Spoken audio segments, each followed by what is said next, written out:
Hello everybody, welcome to Frame Trap. If this is your first time listening to Frame Trap, this is a show where we talk about video games. We talk about what we've been playing, what we've been interested in. Sometimes we go off topic, sometimes we talk about diapers.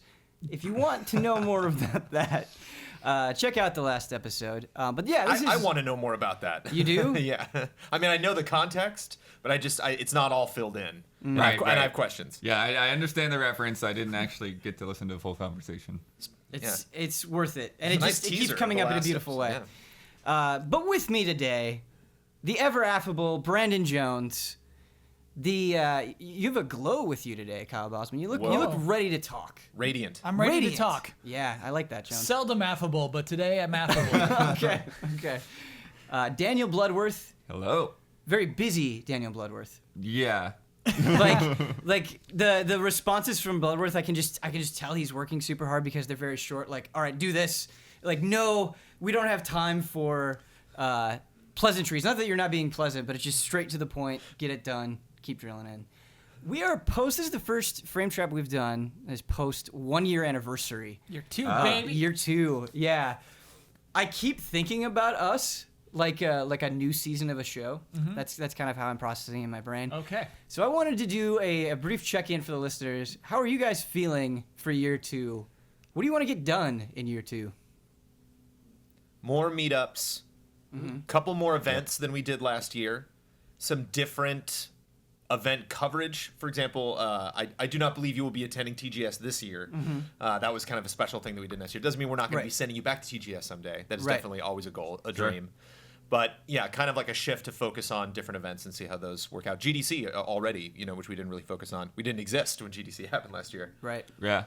Well, and I think the Switch launch, I even said this in like my letter to, we do a monthly letter to patrons. GDC, like, I really like how we approached it and we did it. The way we ended up covering it, like, wasn't in my ideal because the Switch launch just kind of jammed in there and it's like, well, all this cool stuff we saw at GDC, I just got to rush through it because the Switch is here now and we got to talk about that. So yeah, I feel like even next year we'll probably still mess around with what we do with GDC coverage. Can I just say, in a good way, it may not sound good at first. The last 2 months have been a time where no matter what I'm doing, it kind of feels bad. Because it's just, with what I'm doing with Easy Allies and what's going on, all of us, I think, have had to make cuts or at least prioritize things in a certain way. So when we're giving attention to one project or show that we're doing, we're not giving attention to something else. Yeah. And I've learned to accept it. It was hard for me to accept before, where I until the last very possible second, I wouldn't admit to it. But now I've accepted it. Now I just realized that that's the reality of the situation. But man, it still feels bad. You want to always be doing more, I think. I was surprised that was one of the biggest challenges mentally, I think, for me of year one was not the work required to do something, was not starting new shows that we hadn't done before, trying out new things, doing our live show and all this craziness, like doing E3 coverage as Easy Allies for the first time. It was reconciling the things I couldn't do. It was, changing a Cup of Jones from a thing I promised to do weekly to something I do, about once or twice a month now. And realizing that people are supportive, people enjoy what we do. They're willing to change with us as we have to change. Sure. But I'm definitely in a different mental place than I was last year. I was so nervous when we launched this thing for so many different reasons, and I still have nerves. There's still things I fear in year 2, but much less than the beginning of the launch of this whole crazy thing. What do you fear in year 2? This house burning down. There's no way to completely eliminate fear. Sophie eating just a massive chocolate cake and dying on a stream in front of all this. You know what I mean? Like, don't say that, please. There are the concerns I have. Yeah. I feel like in some ways I'm a lifeguard by the pool, and I just need to keep my eye out. Sure. Most of my worries are really just about Ben's time. So, Ben's ability all to of you handle burning all out, of the shows, for various ways. Reviews and everything else that he wants to do. Don't Skip was a complete surprise to me. It's like, what's this? It's great. Brandon or Daniel, you're saying that out of concern? Concern on many different levels, but yes. Okay. On many different levels. Yeah. Oh, okay. Yeah, I feel like I just need to know, are you worried about my health? Yes. Thanks. There it is. Thanks. It's on the table. This is where we lay it all out. This is where we lay it all out. We're getting it all out there. This is an important moment for me. Okay. My mentality has shifted as well, because I think right up until now, my mentality has been, let's just try stuff. Let's see what works. Sure. And that's been really fun. It's also it's the most terrifying step, and it's the most exciting step, because you feel like you can do anything. You haven't fully established yourself yet. And I think in some sense that's true of us, right? We've only been doing this for a year. But now my mentality has shifted a little bit, and I'm starting to say, what are we good at? Let's dig into what we're good at, and I think I have a much better idea of what all 9 of us, what our strengths are, what our weaknesses are, and capitalizing on those, and trying to cut out the fat, and still going through that process, but that's definitely my mindset. I love it. Being a little bit more efficient with our strengths, I think. So, Yeah. in year 2, we're switching to all reactions videos. Yeah, that's it. Oh. That's how you run a business. I mean, that would be the meeting that we would have back at GT, where I'd be like, guys, I hate to break it to you, all we can do is reaction videos. Oh yeah, I got your remark on Reaction that. videos and reviews. That's it. We don't views matter a little bit, but they don't matter. We can Right. totally Oh. put something out that bombs. fantastic. Well, It's that's fine I if mean it's that's relating to you. that's sort of the contradiction is like the Switch reactions video, right? Lots of views, way more views than any of our normal shows, more views than most, if not all, of our reviews. Doesn't make us a dime. Yeah. That's a claim by Nintendo. That money goes to Nintendo. Yep. The Zelda review, highest review. That money's going to Nintendo. Yeah. You know, so it's like, advertising is not the way that our company operates. I gotta check in with that I forget about that fact. You know, it's so easy to forget, and I remember like, oh yeah, that's not turned on at all, because you see a lot of other people in this industry be extremely frustrated. Yeah. You know, I mean, monetization and is on most of our videos on the main channel, but it's just, you know, something like that gets a copyright match, and that's gone. But to Ben's point, I think, you know, us doing things like retrospectives, even the concert, I think, like hopefully doing something where people come out and travel and feel like, that was unique, that was, you know, different from other stuff that they do. Our reviews holding those to a particular standard, that I think does a good job in offsetting, you know, like building Gundams for 4 hours and just doing something where we're like, we're doing this just because we love it, just because we're having a good time, not necessarily because it's like us at our best, you know, like us at our absolute most, us at our most competitive, say. Sure. So something that if we were in an elevator and somebody was like, oh, what do you guys do? Like, what's the video you would reach for first? You know, I mean, Don's Discount Gaming, obviously. Yeah, I think so. This is the best of what we do.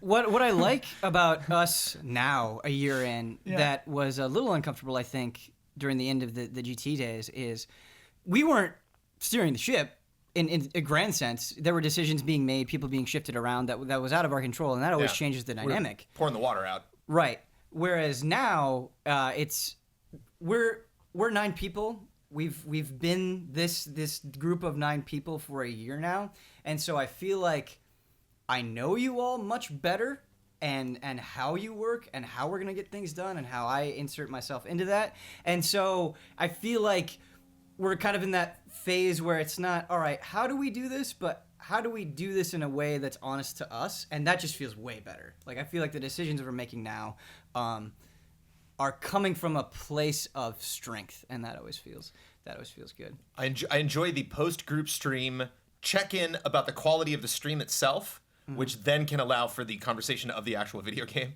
Like that'll finish, and it's like, that felt like a good stream, right? And like, yeah, that worked out, and everything was good. Okay, cool. And like, that game's cool too, right? Like, oh yeah, like we can actually like get, Right. now we've just stepped beyond. Like now we're friends talking about stuff. Right. Totally. It feels weird talking about us for the first 10 minutes, but it's good to check in. I think sometimes a little peek behind the The curtain. easy allies feel themselves. Yeah. We should, you know what we should do? Yeah. So if it is season 2 of your series, Yeah. you do need to introduce a new problem. Okay. Uh-oh. So we were A new kind of villain? we were nice on ourselves a little bit, but we should create Sure. a problem for season 2. Absolutely. I can think of the problem, Kyle, is I can think of so many problems. Okay, what do you got? Who's the new villain of season 2? I think I'm definitely like we have to name a villain No, of us? you don't have to. Okay. Yeah. Because I don't see a villain, honestly, but I'm certainly very guilty of this, but I think other allies are guilty of this as well to varying degrees, where like we come from such a good place. We want to do these big, long, either full playthroughs or big projects or whatever, and that intention is there and it's sincere, but not jumping the gun too quickly, not communicating that too quickly, holding back, being a little bit more reserved, a little bit more professional, talking amongst it with everybody else before pulling the trigger, saying to Bloodworth that don't skip is a thing before it happens, that sort of thing. That's like, for me, the thing that's at the forefront of my mind is how to best not do these things, but communicate them and when to communicate them, that kind of thing. Cool. Yeah. What about other people? Like I said, I could point to a lot of problems that we Tech. could tackle. Tech. Straight up tech. Sure. Tech is a villain. Yeah, tech is a villain. I want to slay the tech dragon in 2017. Mm-hmm.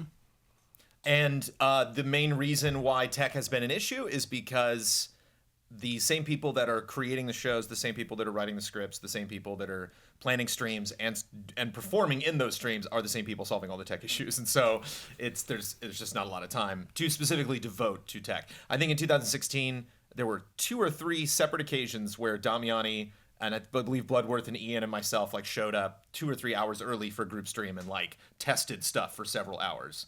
Where like a lot of the other time spent is playing games to talk about games and streaming and all that other stuff. So it's just it's the great time allocation mystery. Yeah. And I guess like I'm so curious about like in the next year what Patreon is going to be like. I think since we launched there were 3 pretty high profile video game sphere Patreon launches. Like, well, I don't know if you would call Colin's Last Stand. Well, he was a video game person. We'll call it that. Yeah. But you also had Drew from Giant Bomb and Daniel Dwyer launched their baby. own, and they're all hugely successful. Yeah. Right. And I wonder if in this year we'll see more hugely successful Patrons. Oh well, I mean that's the thing right now because I do kind of take a look at the numbers pretty much daily, and see where we're at, and we're at our highest patron level, but we've dropped from like 7th or 8th to like 12th out of like the number of patrons that people have. Interesting. So like there are just a lot more people on Patreon and that are getting more comfortable with giving to Patreons. So yeah, it's definitely a thing that's increasing. Cool. You just mentioned all these people going, and a lot of those people, as you kind of brought up, are not doing video game stuff anymore. And I think that's something that I could spend this entire podcast talking about is I haven't been doing this that long. I've been doing this professionally since 2013.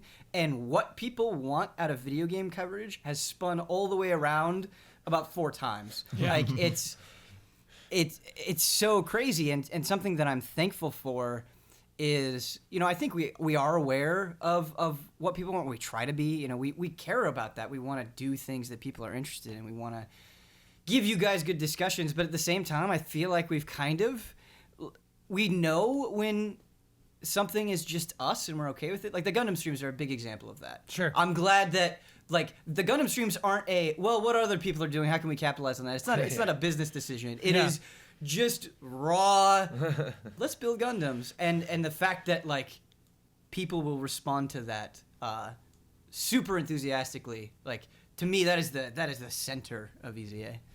So yeah. Cool. Okay. All right, that's enough. That's enough waxing and waning on us. Brandon Jones, let's talk video games. Yay! Let's get into it. What have you been Yay! playing? I've been playing Ghost Recon Wildlands like a crazy person. You seem so happy about this. I love This that. game is a guilty pleasure, y'all. Because this game is what you make of it. This game is a dry erase board and a bunch of colorful markers, and just you go nuts. There are moments of the story that have surprised me. I think the dialogue overall is poor. I think its implementation is bad. There's a lot of repetition. There's a lot of stuff I commented recently on Twitter that even Horizon does, where it's like, oh, look at this thing I found 200 times. I'm going to comment like I've never seen this before. There's a lot of like radio chatter that they tried to ape from games like Watch Dogs or Sleeping Dogs or GTA, but it's like, it's like the 400th time I've heard this conversation. The people in this conversation on the radio are dead now, and it's still being played over and over. But the game itself, So much fun. I've just seen snippets, like small videos on Twitter and that sort of thing of dialogue in Ghost Recon Wildlands, and it seems to have.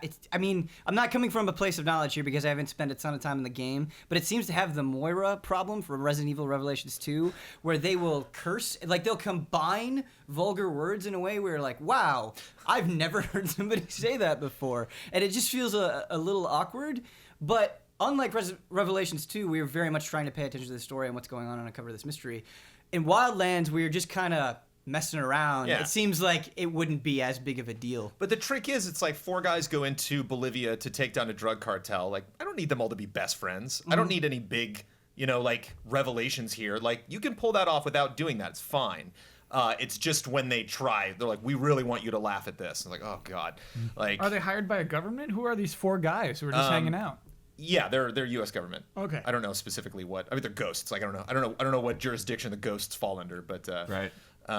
yeah, they're the best of the best of the best. That's how they're described going in. And they're buddies too. And they're clearly 4 dudes. Okay. Yeah. So I believe you can make yourself female, but none of the 3 people. And they have names, but it's not like a Call of Duty where like you get into like backstory or rivalries or anything like that. Again, don't need it, but.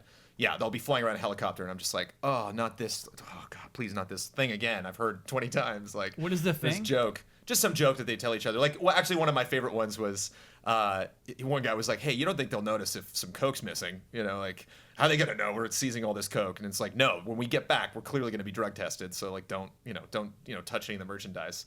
And he's like, it's just for the altitude, man. He's like, I can't breathe, the altitude.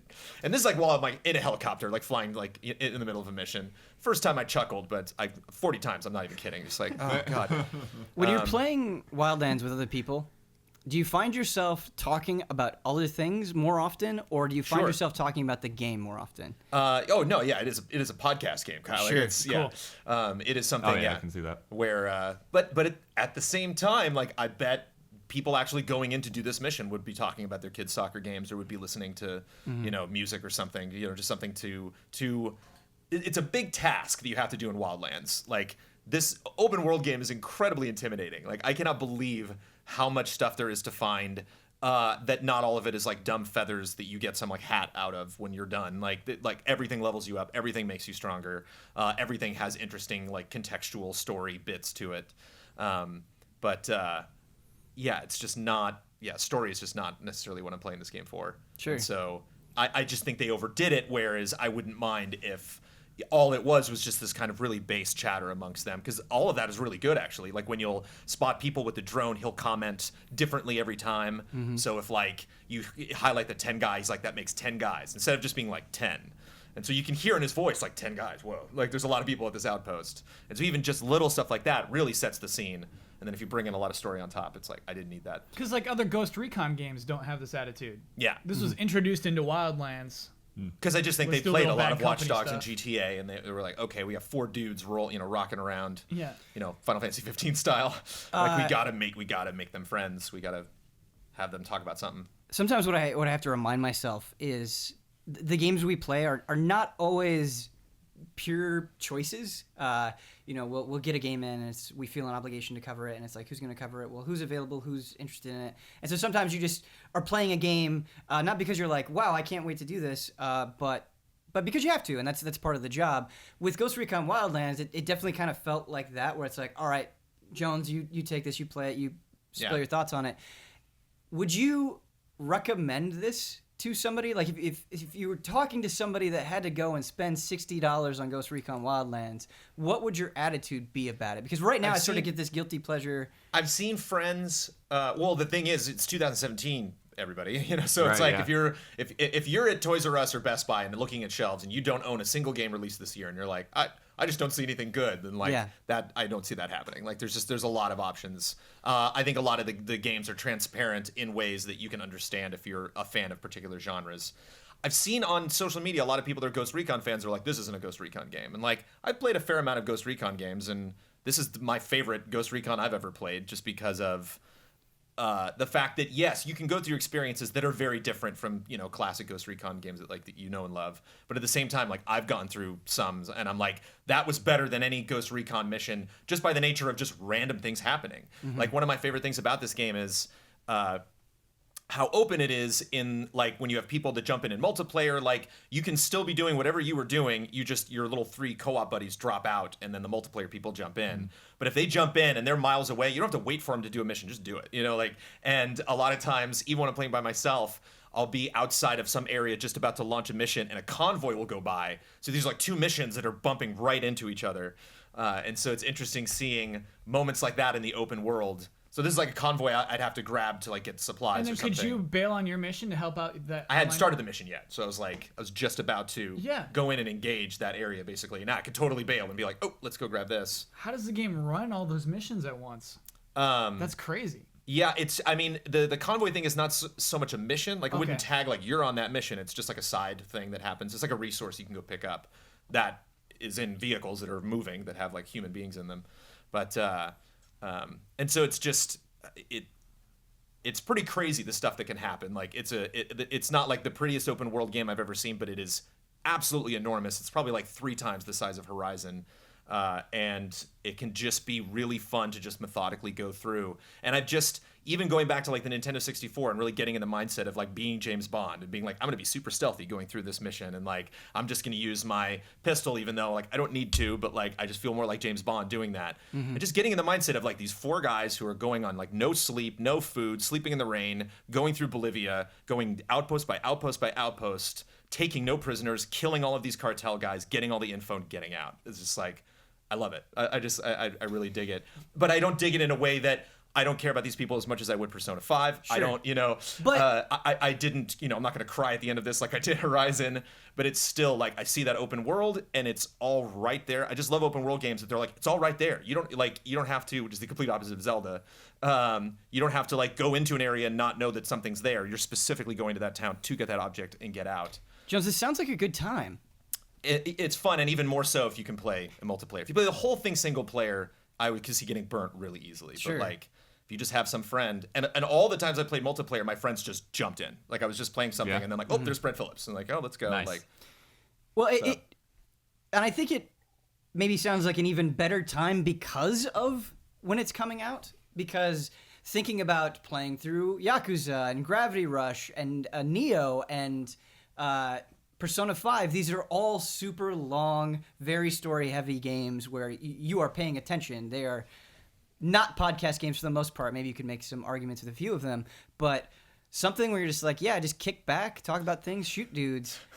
In this pocket of time, sounds like some good stress relief to me. And I you know, pooped on the story a little bit, but one thing they actually did that has surprised me is you're constantly going after people. So every mission you do ties to a person that ties to another person that then ties to El Sueño, who's like the head of the whole cartel. So you're ultimately trying to take him down. And the first person that you go after, the person that I played in the demo, you kill at the end of it. Spoilers. And I went on to the second one, and I'm like, oh, cool, I'm just going to kill all of these people. And I don't. Some of them died through means that I wasn't responsible for. Some of the people I extract to piss off someone else. Some people I just like create a war between them, like get on their computers and hack and make it look like they steal money from another guy, so he gets pissed and takes at that guy who gets pissed at that other guy.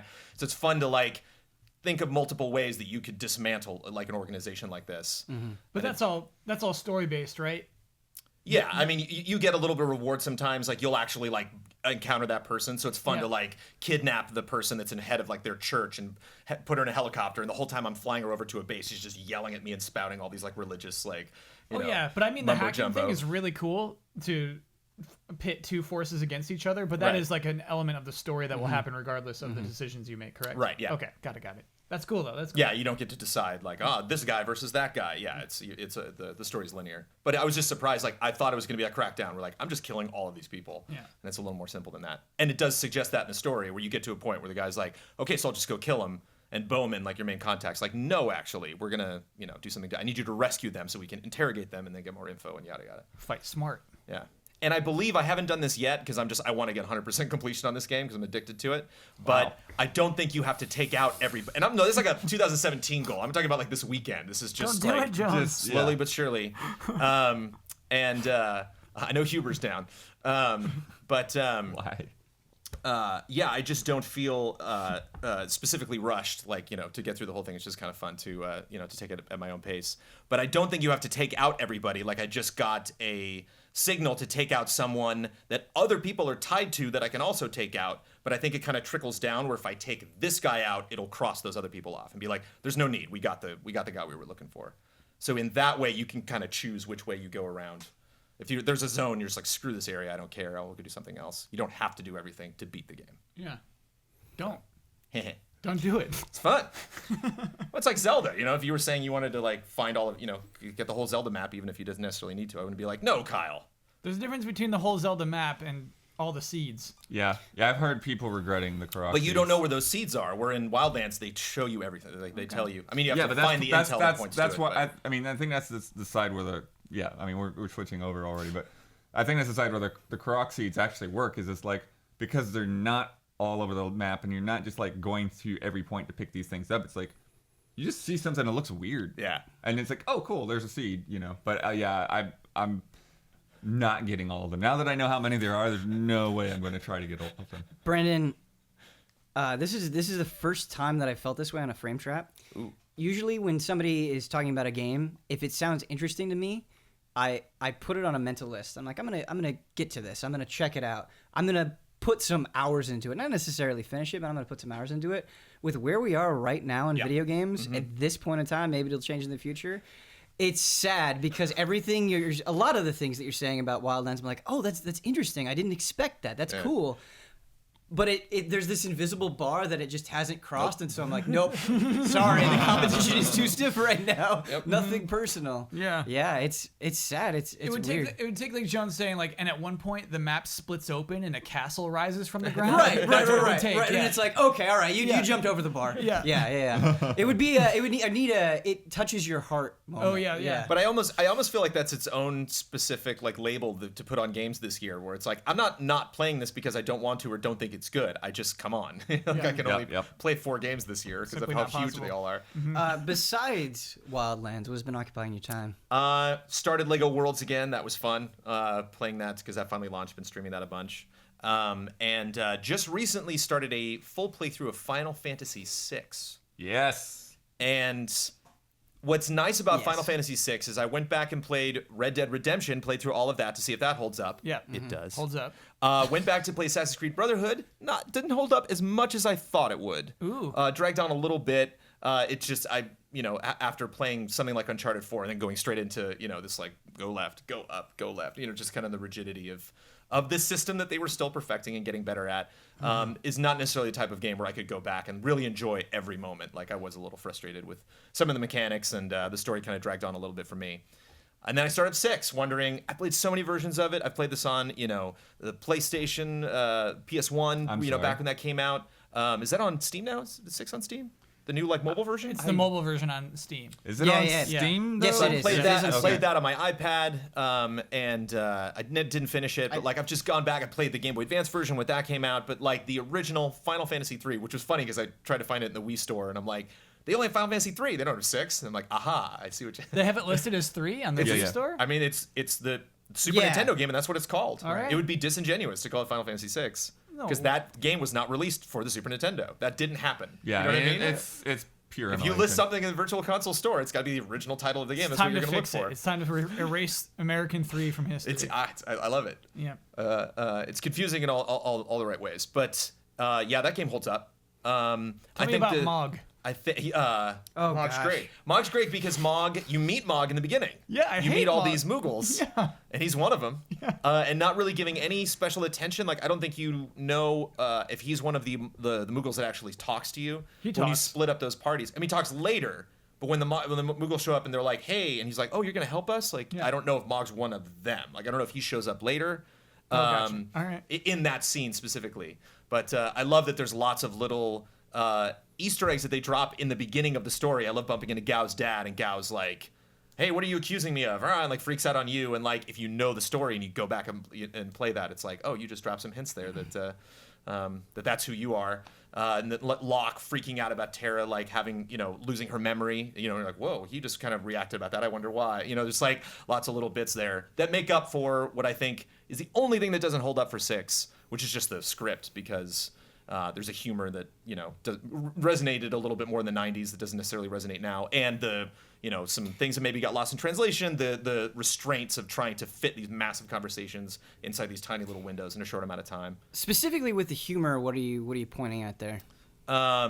Just scenes like there's moments where like they'll laugh at each other, and I'm like, I missed the joke there. I don't understand. And lots of scenes when they'll be going into a really serious moment, and then like one will say something funny to the other one. I mean, even just like the whole magic scene out in the desert, and them like hee and sliding away, and it's just like, okay, there's like two Magitech warriors that are like, are we still fighting, or what's happening here? There's a couple moments like that wouldn't exist in a Final Fantasy now, even in like a 9, which was very reminiscent of the older games. That castle sinking into the sand though is still it's fantastic. So great. Yeah. And like I said, like little jokes made in the moment. Anything involving Kefka and Ultros too is magnificent, because those are like what those characters are about. But seeing like an Edgar or maybe some of the stuff between Sabin and Cyan, like thou, or like I was like, I don't understand. Like I remember there's one line where Sabin's like, "Thou art driving me mad. I'm beginning to talk like you now." And I'm like, did he talk like that? I don't think that was established. Like there's just some weird beats that didn't get as a kid and don't get now. But the thing that surprised me most when I revisited Final Fantasy VI, and I had the same feeling with Final Fantasy IV actually, and I'm curious if you feel the same, is how just quickly it moves. Yeah. I can't think of a point where it's like, man, we've kind of been in this setup for a long time. It's like, you have that intro, which is so affecting and so like, here's what's going on so immediately, and then you have new character, new situation, new place. You're constantly moving, big shifts happen. Just how tight it is, and they don't really go out of their way to explain all that much to you. There are a couple of moments in the fights themselves, but there's not too much of it, and they contextualize it while you're already doing something, which I think is really, really, really cool. Is that something that you've appreciated? I mean, you've played through this so many times. Yeah, I think ultimately when I look at Final Fantasy VI, it's less of like specifically how certain scenes were written. And the pace is definitely something that's crazy. I mean, like when the party splits up, what I did in the last stream was went through the whole Phantom Train segments, got to Doma and met Cyan and Shadow and Gao, and like you think about like meeting Cyan, having him lose his family, doing the whole train sequence, then coming up with Gao, like even like bumping into that waitress that like hits on Cyan, he gets all pissed off. And Saban's like, "Whoa, dude, calm down." Kind of comical when you think about that actual scene. Like, wow, that's really impactful. This guy just loses his wife, and this woman's hitting on him, and he almost like, gets physical with her. So it's more of these older games. It's like there's the scene, the way it's actually played here, and then there's like what I imagine in my head, like how that actually went. Right. You see two sprites go, and it's like raise a hand in the game. Right. But even like it was so remarkable what they did. It was fascinating when I did the Final Fantasy Retro and noticed how big they made the characters. That like in combat they'd be one size, but in the world they'd be super tiny. And in this one they're like, no, we're gonna make them big. So even just seeing a sprite go, and the head like drop is like huge, really big deal. With Final Fantasy VI specifically, and that was something that was interesting about doing the full playthrough of Final Fantasy VII, is especially when you're doing it with an audience and you're kind of having that collective reaction, it changes how you view things. Where you have these moments that are kind of etched into the video game history books or whatever. You have the opera scene, you have Ultros, you have suplexing the train. These things that have just kind of are always assumed to be great, and then you're like, oh, remember that scene? And it's like, yeah, kind of like the member berries thing in South Park. And you talked about the localization and how certain things weren't hitting for you in the same way that they originally did because standards have changed. Do those iconic moments still hit for you? Like, are they playing on your nostalgia, or are you just genuinely enjoying them? No, everything is hitting for me across the board. And the one thing that I feel terrible, this is just less of Final Fantasy VI thing and more of a stream thing. Didn't do this necessarily with Red Dead and didn't do it with Assassins, but I'm like dad joking this whole thing. I must be horrible to watch in the stream because every time something happens, I'm like, oh, that's interesting. We'll see if that plays out later. But I'm like just so self-aware, like the whole smug, like the whole time, because I can't stop. Everywhere I turn is like, oh, that plays off in some way, or oh, I remember what that means. They're like, oh, they just dropped, in the opening cutscene, you see there's General Leo, there's Celes, there's, it's like, it's all there. You just didn't know what it meant until you actually meet those people or find that out in the story. From a gameplay perspective, from this smug I know it's going to happen perspective, are there any moments that have given you more of a challenge just getting through than you thought? Yeah, I haven't, because I don't want to grind too much. Like, I don't want to like slow the stream down. Sure. I have kind of run linearly through things, and so I did wipe. I wiped in the first stream and the second stream. Okay. So, but it was just like an AOE out of nowhere. That I Yeah, wasn't yeah, expecting. the raft. It's like Yeah. a wyvern or Some something got wyvern. you. Yeah. Yeah. Or actually, I think a bad feeling. They call it like that's another thing that's funny is like when you see like people sort of cheating on things to get them to fit in the text space. Yeah. So it's like instead of Pteranodon, it's like Pterodon. You Yeah. know? It's like, But okay. I think I'm mostly nervous about missing stuff, like skipping, like you were saying, suplexing the train, stuff like that. That like is a meme that I just missed because this was my first major turn-based, my first Final Fantasy game, and so. Going back and having people like, you didn't know that? And like, no, I didn't know that crazy secret was there, or that, 20th boss you fought in the Coliseum or Is something there any, like that. I mean, there's nothing specifically secret or reactive in that, right? Like, it's just a thing that you can do, and it's funny because you're using a normal attack against a train. I'm just terrified I'm going to be trying to get off that floating continent and Shadow's just not going to come for some dumb reason. I'm going to be like, what did I do wrong? There's like some pivotal moments you got to do the right way, and I'm just going to mess him up. I'm going to forget the words in the opera. Like, Brandon, it's a weird thing to reconcile because when you're streaming a game that you do know about, that you do have a lot of information about, you know how to play, it's not your first rodeo. There are definitely times where I feel like the audience assumption is, oh, you're saying that you're familiar with this. How come you didn't know this thing? And Right. it's like, I just didn't play it that way. Yeah. Right. And trying to find the compromise between like acknowledging that stuff and being more aware of it, and then like not try. I think sometimes with games you just gotta let that go. You can't. It makes it less fun sometimes, depending on the game, if you do try to know everything, and you have to be okay with that. I think it makes the playthrough more genuine and more interesting if it's just like, no, but this is how I do it. But the flip side to it is these games, like I am playing through this game, at a good pace, but it Right. still is a 40, 50-hour game. Yeah. And so it's nice to get comments, in real time from people Sure. and get a little warning ahead of time, like, ooh, going in here, make sure you use this thing. I mean, you would have, been, extremely lost in the Earthbound stream Oh, if for like sure, yeah. people hadn't filled in on stuff. Yeah. One last thing to say about 6, and we could turn this to a 6 podcast, and I would have no problem with that. Let's do it, baby. That goes without saying, that is not like a realization that I've made, but it struck me so profoundly as opposed to anything else that I have streamed so far at GT or at Easy Allies. Yeah. And that is, I will enter some areas and a music track will start playing and I'm gone for 60 seconds. Like I'll put the controller down and just, oh Yeah. man, this score. Oh, some characters introduced and I'm just like, oh, it's so good. Man. Yeah. No, Please. both And other games I've streamed have great music, but it'll shut me down. both that stream and Ben's Xenoblade stream, like I really, really wish that I could just take that time to just like watch the whole thing or come over here in the freaking middle of the night, and just be there for the whole thing. And it's rough when I can. It's like, I gotta get back to work on my thing. But yeah. Because of the music? Not because, well, partly because of music on those games, but I mean, just in general, like just watching both of you guys start those games is like I'm down for this whole thing right now. Yeah. Yeah, the Xenoblade streams are my favorite streams that I've ever done because I am surprised at how invested I'm getting.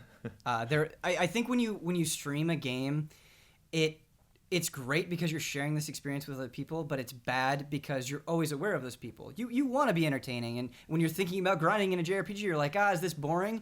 It's a hard thing to remove from your mind. And when you have a game that's good enough to get you invested and to feel things while you're trying to entertain however many people are watching you, that's a good game. And Xenoblade has done that in a really cool way. All right, moving on from Final Fantasy VI. Let's do a Final Fantasy podcast. Just what you know? What's a fun mistake I made?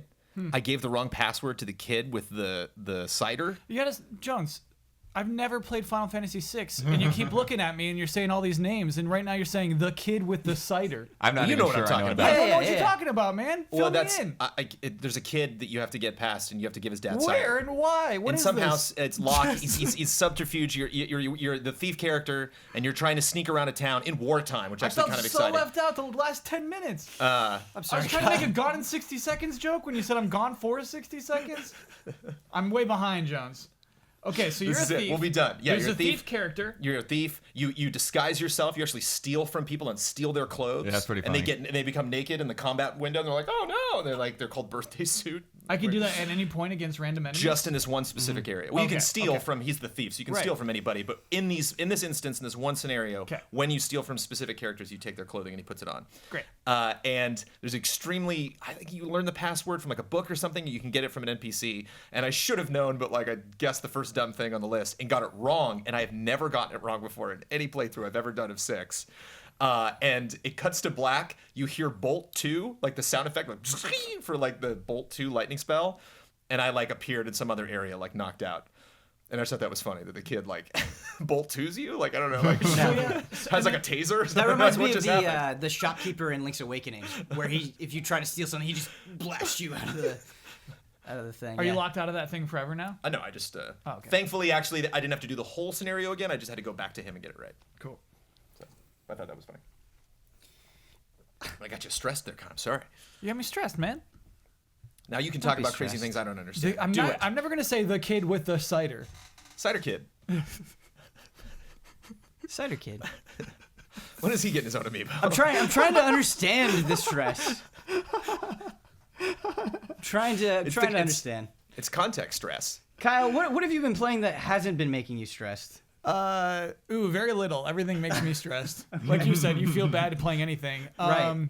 Snake Pass, what I want to lead off with. Yeah. Been playing That game will make you stressed. It is a very stressful game. Snake Yeah. Pass on the Switch.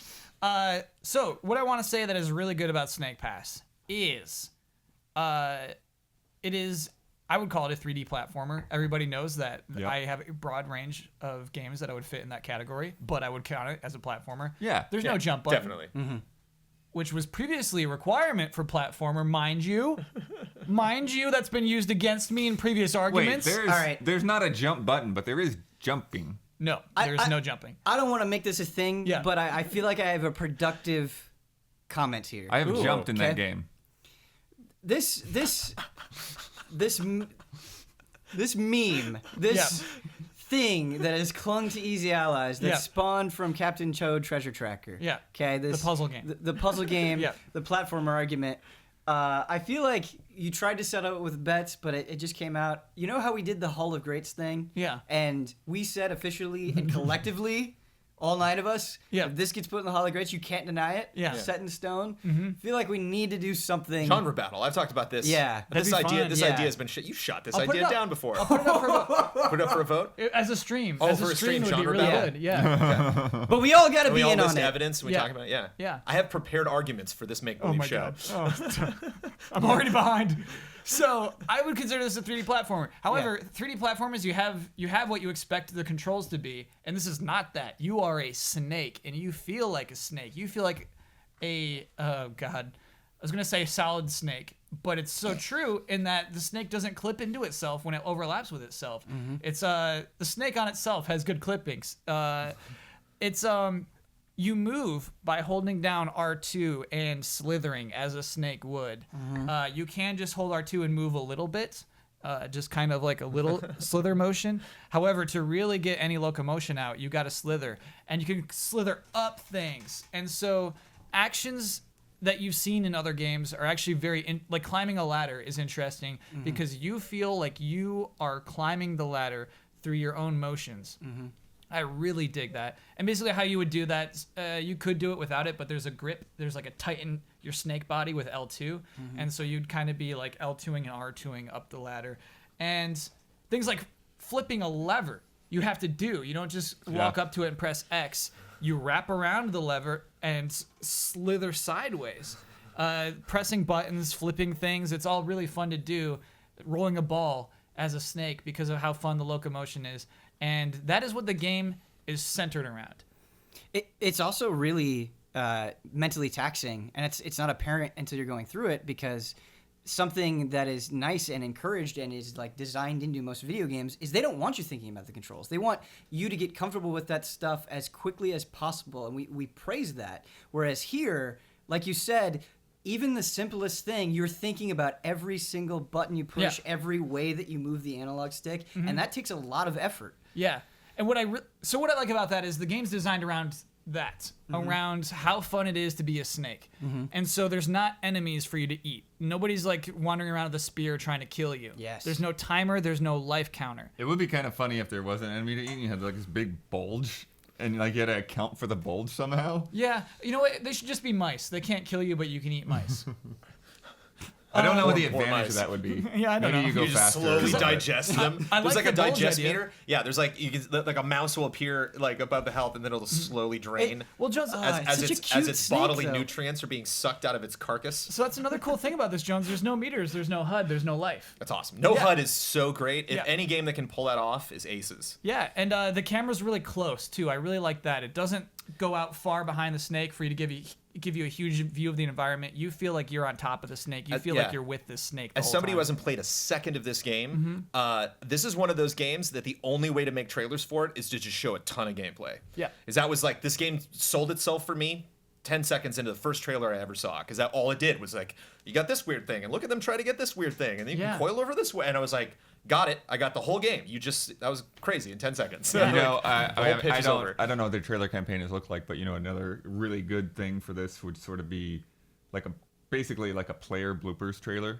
Yeah. You know, like people that are like, they almost make it and then they just fall off or something. You know, Oh, I had a lot of So, those. A lot of those 'Cause experiences. The thing is, I started this game trying to hundo every level, and what I really like about its design is that the path through the levels, a standard path without going for secrets, is just pretty fun. Pretty fun and interesting. You're finding new things. You're exploring the environments in interesting ways.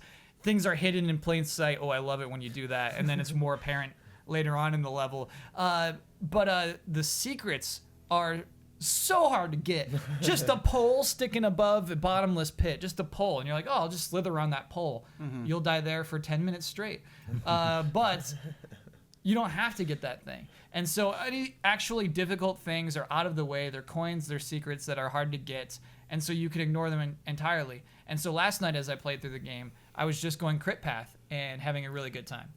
I was much less stressful. Just to explore the environments, just to dig in to the David Wise, you know, feel the music. By the way, I was just gonna say, because Yeah. I imagine the experience would rely very heavily on the music, because there's no dialogue or anything, right? Like there's no like Grinhilda yelling at you, or like he does Patrick talk. Stewart character who He like tells doesn't- you how important it is to be a snake or I'm something. sorry, he doesn't talk, but he like makes like he like makes noises. Whoa, and caca. I wasn't aware of that when I was streaming, and it was alarming when I started. I might have to turn those off. I don't want the snake to talk. Quiet snake. There was a thought that I had when I was playing the demo of it at the Nintendo Indies event, and maybe this is partly answered by that design and the secrets. But I had this experience with Octodad where when I was first playing it, the novelty of how difficult movement was so great. And I was very into it, and trying to figure it out was a satisfying experience. But then once I figured it out, I wasn't enjoying it anymore. Right. Because it created those situations where I knew what to do and I knew how to do it. It was just difficult, and so it was just kind of beating my head against the wall until it happened. And I thought, I wonder if this happens with Snake Pass, where you learn how to climb a ladder, you figure that stuff out, and then it's just kind of not fun because it takes so long to do, and the novelty of figuring out isn't there anymore. Do you think that's a concern? No, because I think when you get good, when you're finally a good snake, it doesn't take longer. You're just a pro. You're a pro at climbing ladders. You're a pro at slithering around poles. So the difference from a beginner to an expert is so dramatic. I can't wait to watch speedruns of this. Okay, cool. It's gonna be very, Yeah. very good. Yeah. Nice. They're gonna figure out how to jump like Bloodworth did. What'd you do? You like coiled up and then let loose? I don't even know what you mean. You jumped. Yeah, it really was just like this like weird timing thing of like, yeah, I was off of something and I pushed the up button at the right point and I kind of popped across a gap a little bit and then slithered my way up. You gotta get in those blood jump meta. This is just like in a beautiful way. This is not an insult, but this is such a quintessential Bloodworth moment where somebody says, "You can't jump." Oh, I jumped. But this is an opportunity, so you gotta hold that in your arsenal for a bet. That if Bloodworth loses a Could I bet, he has repeat to the jump? stream. I don't know. He's got to love stream that. Snake Pass until he jumps. Because I think, because again, like you're talking about figuring out the controls and the mental taxation is like, I think it's just like one of those things where like the dumb luck of like where I was and what I was doing and fumbling around, just like it's like, oh, I just want to like get over there, and I just kind of forced it to happen. Cool. It's cool. It does feel like physics. It feels earned. There were definitely some deaths where I was mad at the snake for giving up, for letting go. Many deaths for that, but it does feel like a game where if you put in the time in to be good at the character, you'll have control over that character, and that's pretty cool. Definitely. And the music's not repetitive? No. We're talking David Wise. No, I know. I'm just thinking, like, you talked about that pole that you spent 10 minutes on above that pit. I imagine at, like, minute 8, if you're really frustrated at the game and you're just sitting there breathing heavily, staring at that pole, and in the background's like... Yeah. Oh, it's not that. It's you're not like, that, though. No, okay, no. thank you. No. I feel like you're mixing up Kirk Hope and Wise. Wise is Oh not... my gosh. I was saying it could be that. I was talking Okay. about that was the bad version that it could possibly be. But you're saying it's not. But I'm saying, Question like, answered. even if you're playing Bopopolis for an hour straight, that music does get to you. I hear you. Nobody's above an hour straight of deaths. Because Not even just the in music. in other platforming games, if you're jumping around, if there's a lot of action and movement, Yeah. it kind of mixes in with that. But if you're literally a snake clinging to a wall, staring at a pole, thinking, all you have is that music.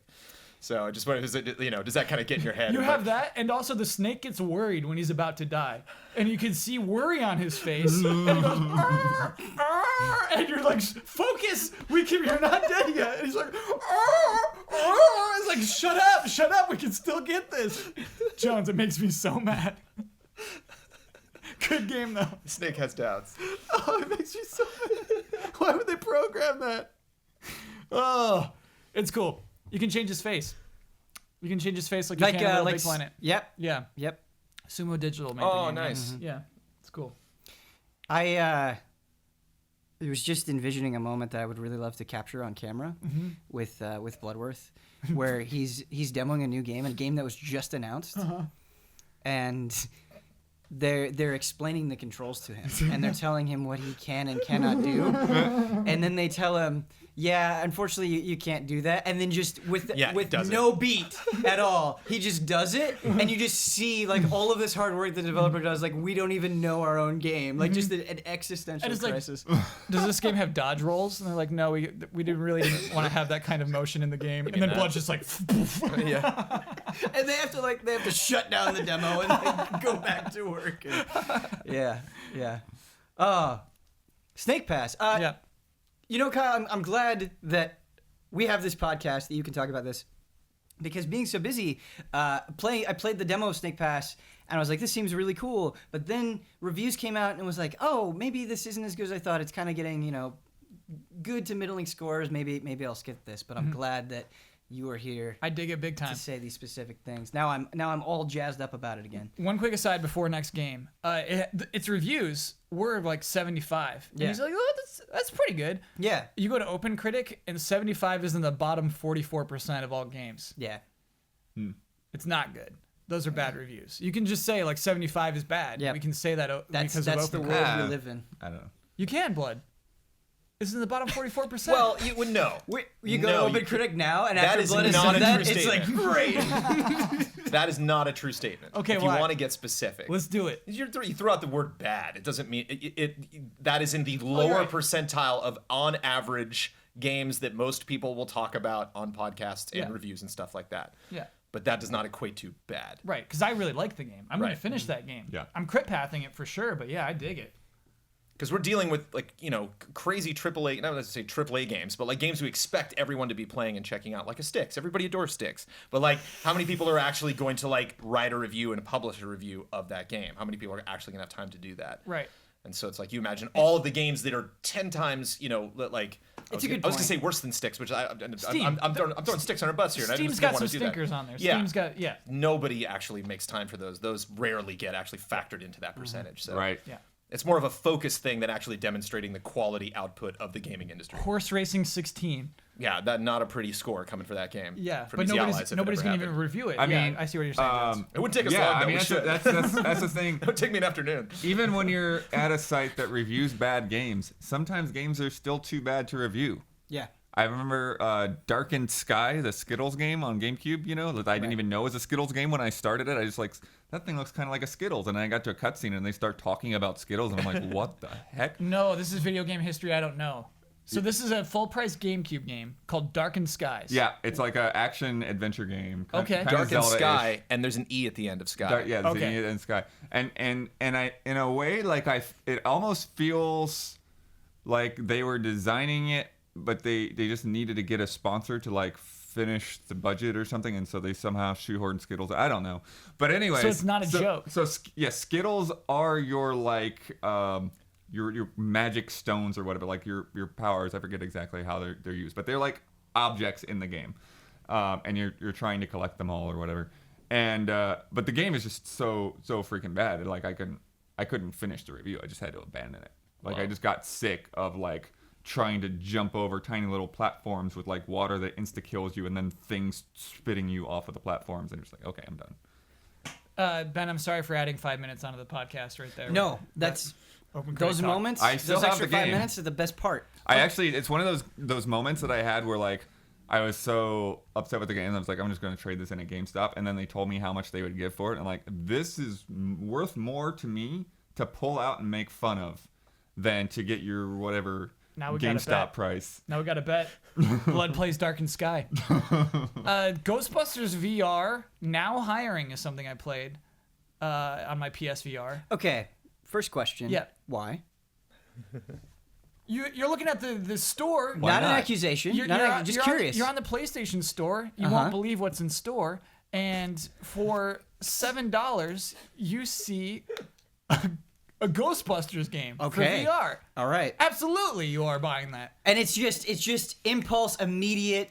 No. $7 is like that perfect Yeah, impulse. sure, It's sure, right sure. there. I mean, it sounds like a win. I'm just trying to understand. Yeah. So you download this, and you're in the city.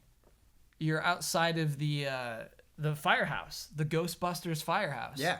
And then it's Patton Oswalt, I think, comes Yeah. out as so you're familiar with this already. No, what I love is I saw I think it was a Kotaku headline that had announced that Patton Oswalt was going to be supplying the okay. voice for the Ghostbusters game. Yeah. And I love that in the sentence it described it as the Ghostbusters game, the Ghostbusters VR game. Yeah.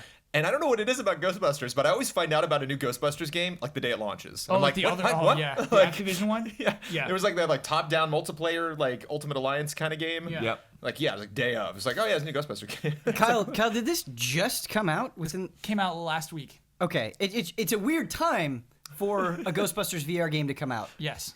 It's a weird time. Yes. So here's the thing. I don't even think I got an email about this. I'm going to see if I ever got an email. It's hilarious. Patton Oswalt's he's like the Ghostbusters logo ghost. And he's like kind of like he's the tutorial guy. Okay.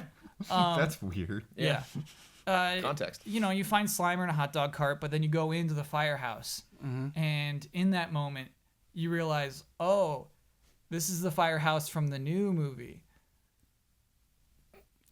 And there's a little pain there. There's a little hurt. You realize though, and this is why I wanted to bring this up on the podcast. You realize though, this is selling the movie.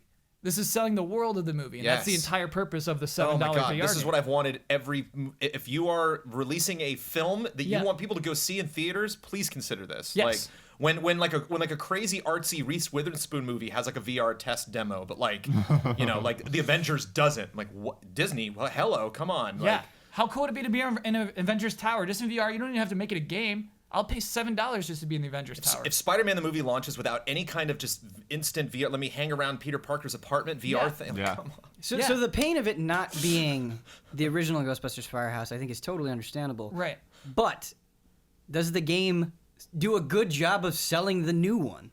I mean, the weird thing is it's not a game. Sure. I can lead you through. Well, it should have been. It's advertised as a game. Oh. You pick up items for your proton pack. Okay. You capture one ghost, and then basically that's it. I've played VR games that have And done how long less. is this process? It was, I think, less than 20 minutes. It was very, very short. It was very, very short. Kyle, I think even for that $7 I price know. that you were Yeah. talking about. I don't regret it. And at the end, it's like Ghostbusters Chapter 2, now hiring Chapter 2 coming soon. So no. I'm going to spend $7 more to see where this goes. Wait, really? Wow. Probably. I'm probably going to I'm along. I'm sensing pain and hesitation. So why? Can I tell you the weirdest part? Get off the train. The weirdest part is Slimer is in this, and he scares me. There's a scary ghost. Well, I'm actually surprised. That's what my first thought when you started describing it. I was surprised you just jumped so willy-nilly into a Ghostbusters game. Yeah. To a VR game with the word ghost in the title. Yeah. You just signed up and jumped right in. Because weird history of Ghostbusters, Jones. I haven't really seen the movies that many times. Like, if you drop some lines on me, I'm not going to know. But I loved the TV show, and I had action figures, and I had the Proton Pack as a toy that you could sling on my back. Yeah. You know, I loved the idea of Ghostbusters. You know what? I even had the Firehouse. I had that toy. That thing ruled. So yeah, I've always loved Ghostbusters, and so the idea of being a Ghostbuster in VR is still very appealing. The idea of being most things in VR is still very appealing. Slimer's just, he's meant to be comedic, but there's something so terrifying about him. I was terrified. The ending of Ghostbusters as a child would always scare me because in the very last frame, he comes out of the city and goes flying towards the camera, and I would stop the VHS tape. That messed me up, the idea of, him just, Slimer.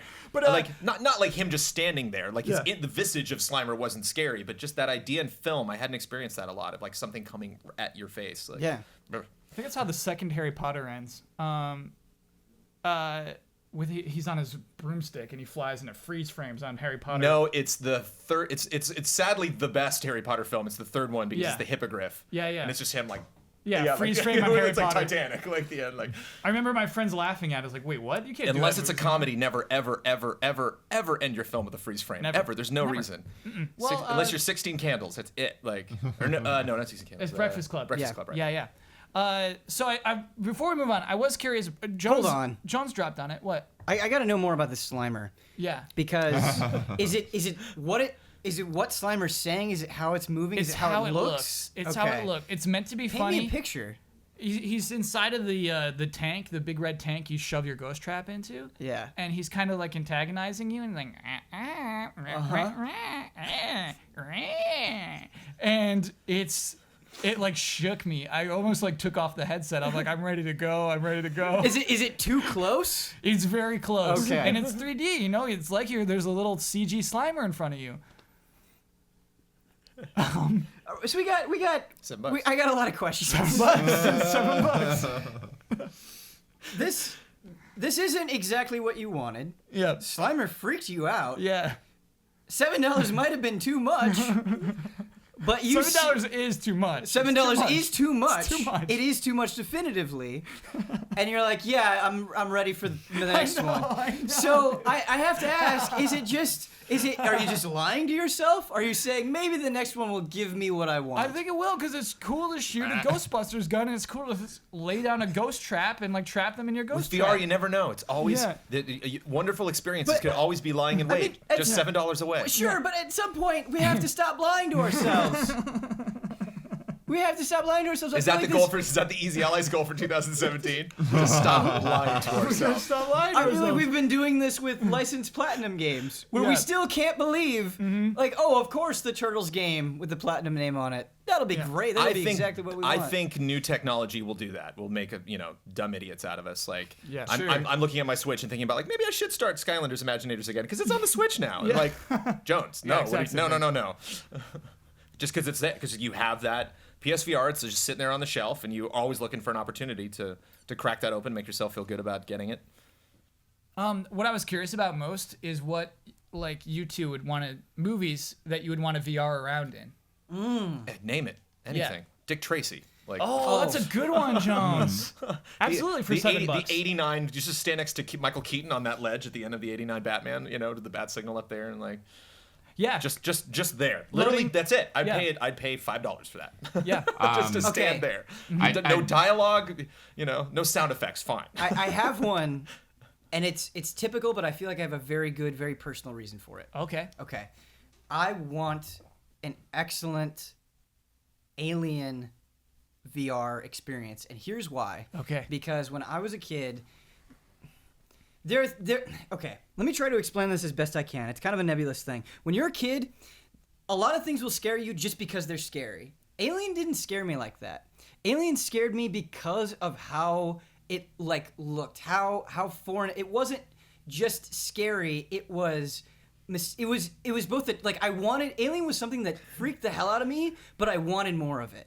And that is such a sweet spot with horror when you're both alluring and absolutely terrifying and repulsive at the same time. I love that feeling so much. Cool. And as I've gotten older, I've just been so bombarded with alien stuff that feeling has lost a little bit of that for me, where it's just like, oh yeah, that's the egg, that's, you know, face hugger, the alien in the mouth. Okay, I get it. It's just, I've seen it so many times that just through repetition doesn't have the same effect. I think VR would bring that back. Nice. Because it would be like daring me to just get closer and closer and closer, and oh yeah, I think it could get that feeling back, and that's why I want it. Cool. It'd be really hard to nail the tone in any good way, but it would be kind of crazy and cool to like have the never-ending story. Whoa. Yes, Did Blood. not Rock see that Biter in coming. VR, Yes, yeah. yes, Bloodworth. That's such a Flying good around pick. on Falco. Yes. Yeah. Oh, Bloodworth. And so, yeah, I could see this being like a stupid, like the Blu-rays coming out again or something like that. Never-ending story. But even something like I'm telling you, like no dialogue, no character creation. Yeah. Imagine just having like the warehouse from Reservoir Dogs. Sure. Just the warehouse. You could just walk around, look at every Oh, see sure. detail. Are the bodies on the floor? I was That'd be thinking that cool. actually, Yeah. maybe different modes. Maybe you could like load different scenes in the movie. Yeah. And like see the outcome. Like I feel like with VR, the lower the bar, the better. And with Never-ending Story, That's a high bar. no, I actually think it's an extremely low bar. Why? For one reason. All he has to say is, "Get on," and that's it. VR experience made. I will love Dragon. Yeah. I'm down. Yeah. I think there's a huge future. I think there's a huge potential. So it was something that opened my mind creatively about what you could do. So I don't regret spending the $7, but I can't recommend it. You would be.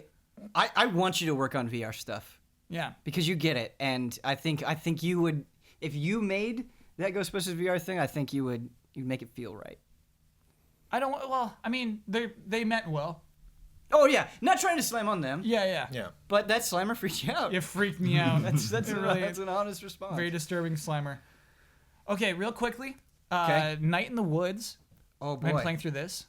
Have you talked about it on the last podcast? No, we haven't talked about it. It's a game that I'm very aware of and I want to play. And Yeah. Huber has played through it. Is doing something very cool with Night in the Woods. And Yeah. all he said to me is, "I love this game," and his love for that game produced this thing. Yeah. So I want to hear about it. I'll just say some quick things that I really like about what Night in the Woods does. Night in the Woods is a serious, sad story. It bums me out in a way that other games haven't.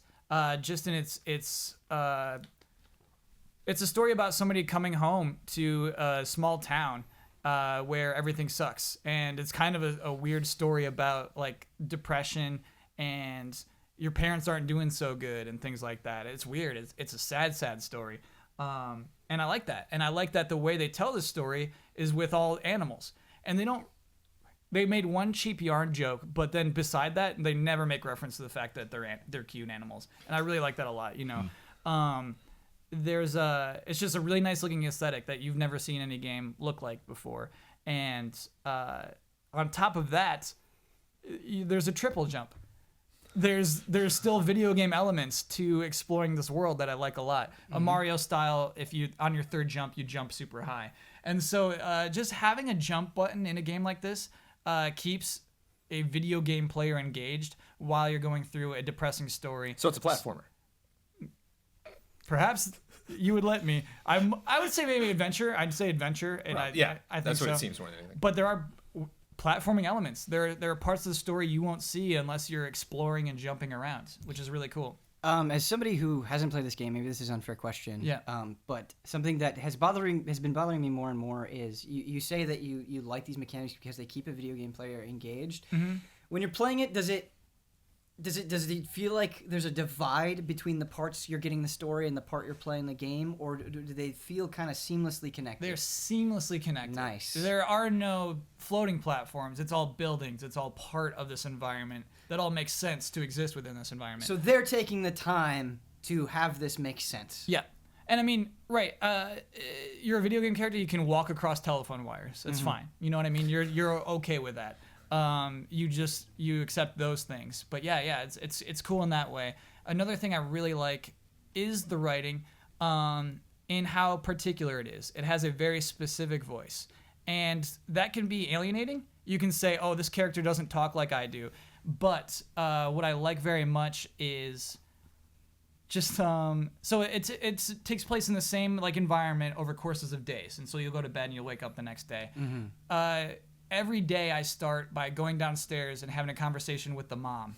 And that rules. And they're good conversations. They're really, really good. Have you done this? No, I was at PSX and I was talking to a person about their game, and just out of the corner of my eye, I saw Night in the Woods, and it's just a very visually arresting game. Yes. It's just like, oh, look at that. And like when you have those really defined layers, you can just do awesome things with backgrounds. And it was just one of those conversations, and I'm sitting here like having a conversation with somebody, trying to focus on their game, and like chuckling in my brain, being like, oh, that's a funny line. Like it's just a very real. That seems like a real conversation. It's just every line is very self-aware. Like there's not dialogue that's just kind of thrown in there. Everything is very intentional and focused and funny. Yeah, and sad. But sad, yeah. And sad when it hits you too. It's good. It's really, really interesting. The way it has a point of view, which is the best you could ever have if you're writing anything. Yeah, maybe it's hard to kind of explicitly say exactly what that is. But what is that point of view? What is that voice? What is that thing that makes it different from other sad video games? It's a millennial voice. It's very sarcastic and depressed. It is. There's like they talk like 20-year-olds. The character's 20 years old, and they talk like that. Gosh, the moments, the really cool scene that I think it explains the game well is you're with a friend who you haven't talked to. You went to college and you're back, and you haven't talked to the friend the whole time. You go to the mall and you see the things that the way the mall has changed. The mall sucks now. It's shutting down. There's no economy in your small town. It's falling apart. And so lots of stores are closing, and you go to the stores that are still open, and you share memories about the times when the mall was great. Those kinds of things are really interesting. Tough to put into a video game, but again, there's enough appealing video game elements to make that a whole scene. Does it feel like Night in the Woods, and bear with me here, does it feel like Night in the Woods has a larger point, that it is about one thing, or is it more just an exploration of these characters and their experiences in this environment? I'm going to have to finish it first. Okay. Because I do think it has a point. I absolutely do. I got to see more of it still. There's a mystery to be solved, and so I got to solve that mystery. Okay. Very cool. Yeah. I think that crossed the bar for me. If I don't, he will make you cross that bar, I'm sure. Yeah. And then lastly, I wanted to talk quickly about Shovel Knight, Specter of Torment. So this is a really cool game. Obviously, I got it because, as Jones said, I got the Switch. I got to buy something for it. This is a pleasure to buy, of course. The nice thing I want to say about this game is that it introduces a unique control aspect that is, again, fun, much like Snake Pass, just fun to do. Basically, to explain to you if you haven't seen it, you can do an air slash. You can attack an enemy in the air because you are Specter Knight. You have a scythe. And so you're just this cool Specter. And so basically what you do is you jump, and then a little line appears where you'll be able to cross through an enemy mid-air. And that's basically your double jump. And so a lot of platforming and I guess dispatching enemies is tied into that. And so immediately in the first training level, which is the same as Shovel Knight, and I think the same as Potion Knight, what's his name? Plague Knight. Same level, same like training level, but you pick it up quickly and it's fun to play through. Right, and I think an important thing to emphasize is that it is the same environment, but it doesn't feel the same. And right. That's the most important aspect of it. Yeah. And so what I did, Ben, when I first got to the hub world, is there is a secret challenge, elevator challenge, that's super hard to pull off. I made sure I did that first before playing any level because I want to understand how to play as this character and get those moves down. I spent probably a half hour to 45 minutes just drilling this one elevator super hard, randomized, and so you never know how it's going to go. But by the end, I was ready to take on the game. I was familiar with how far my jumps go and how far this air slash will take me, how much I have to wait until the slash goes up or the slash goes down. And so it feels good to understand the mechanics of an interesting new character before you dig into the entire game. I certainly had a particular experience with Specter of Torment, and I want to gauge it for you as well, because there are games where their movement is so essential to getting through it, understanding it, and doing well. You can't mash. You have to learn the mechanics. Sometimes that's the best part because it feels so good. You don't mind whatever hoops it throws at you. You don't mind jumping over because they make every step of that feel good. And other ones, it's like before I can even begin enjoying the game, I've got to put in this work, and it's not as fun. When you were doing that elevator challenge, when you were drilling this stuff into your brain, was that a good process for you? It was very frustrating. It was very frustrating. There were swear words, but again, I was having fun. Okay. And that, you know, I wouldn't do it if I wasn't having fun. And Sure. so, yeah, absolutely. You can absolutely get through the game without doing that challenge. You can get through the game without becoming super good at the air slash. But yeah, it's worth it. And you can't get through the game getting all the secrets without being good at the air slash. You know, I wanted to hundo the game, get all the secrets. Did you 100%? Yes. Nice. And this one actually has a very cool reward for doing that. And so, yeah, absolutely. Do it. It's worth it. How does this compare to, how does Shovel Knight and Plague Knight compare to Specter of Torment? So a very huge difference is there's no world map this time. You can play any level at any point by stepping through a mirror. That makes the progression a little less fun to me. Even the story, it doesn't feel like it's progressing as much. It kind of feels like story stops until I've finished all the levels and then begins again. And so that's kind of a bummer. But obviously, I think you can't complain about the story too much in what is clearly a platforming game. Again, it's kind of an adventure game, but this one's strictly a platformer, really. You know, there's no world map. It's a platform. So yeah, you can't complain about story too much. I do have other weird little nitpicks about the story, but they would ruin everything. So yeah, it's a cool character to play as, cool hub world. It feels like less of a progression, it feels like less of an adventure, I would say, actually. But I totally dig it. It's totally worth playing and very fun the whole time. Kyle, Specter of Torment is a game that it's hard for me to maintain my cool about. It's hard for me to be rational about. Yeah. And because I'm so frustrated, because I feel like Specter of Torment, a lot of people are being like, oh, you know, there are other big games that I need to play, or oh, it's Shovel Knight, it's old news. And I just want to grab them and I want to shake them and I want to say, no, it's not that long and it's the best Shovel Knight I've ever played. Please give this your time, money, and attention. Like it's so good, just do it. And I just Brad played through it. He absolutely adored it. Like it's a game that I want all of the allies to play through. It's short. Yeah. It's short. That's an easy one to dedicate yourself to for a couple of nights. Yeah. Okay, that's it for me. That's it? Yep. That's it for Kyle. Yeah. That was good. Daniel Bloodworth. Yes. Before this started, you said you had one game that you've been playing. Are you What is reviewing that anything game? right now? Yeah. Yeah, no, actually, that's that pressure, that lateness that I have to apologize for being on the Mass Effect Andromeda review. Around 95-ish hours in, which I know, like, I've definitely seen people that beat it in like 80, but yeah, it's a weird one. One thing I'll get out of the way, which is interesting that Kyle brought this up with Shovel Knight, is I actually think that you can kind of do a similar thing with Mass Effect, like go into that multiplayer mode, that horde mode, and just like play that for a couple of hours early in, so like you can really like get like the combat momentum down a little bit better, like get used to like the air stuff and the dodge, especially the dodging, because I think that like zipping around and like hopping into cover, because cover's like more automatic now. Like, I think getting into the horde mode and doing that without, like, any kind of story or anything else or open world, just, like, because you in the horde mode, it's like you just got constantly guys coming at you. You have to be on the move.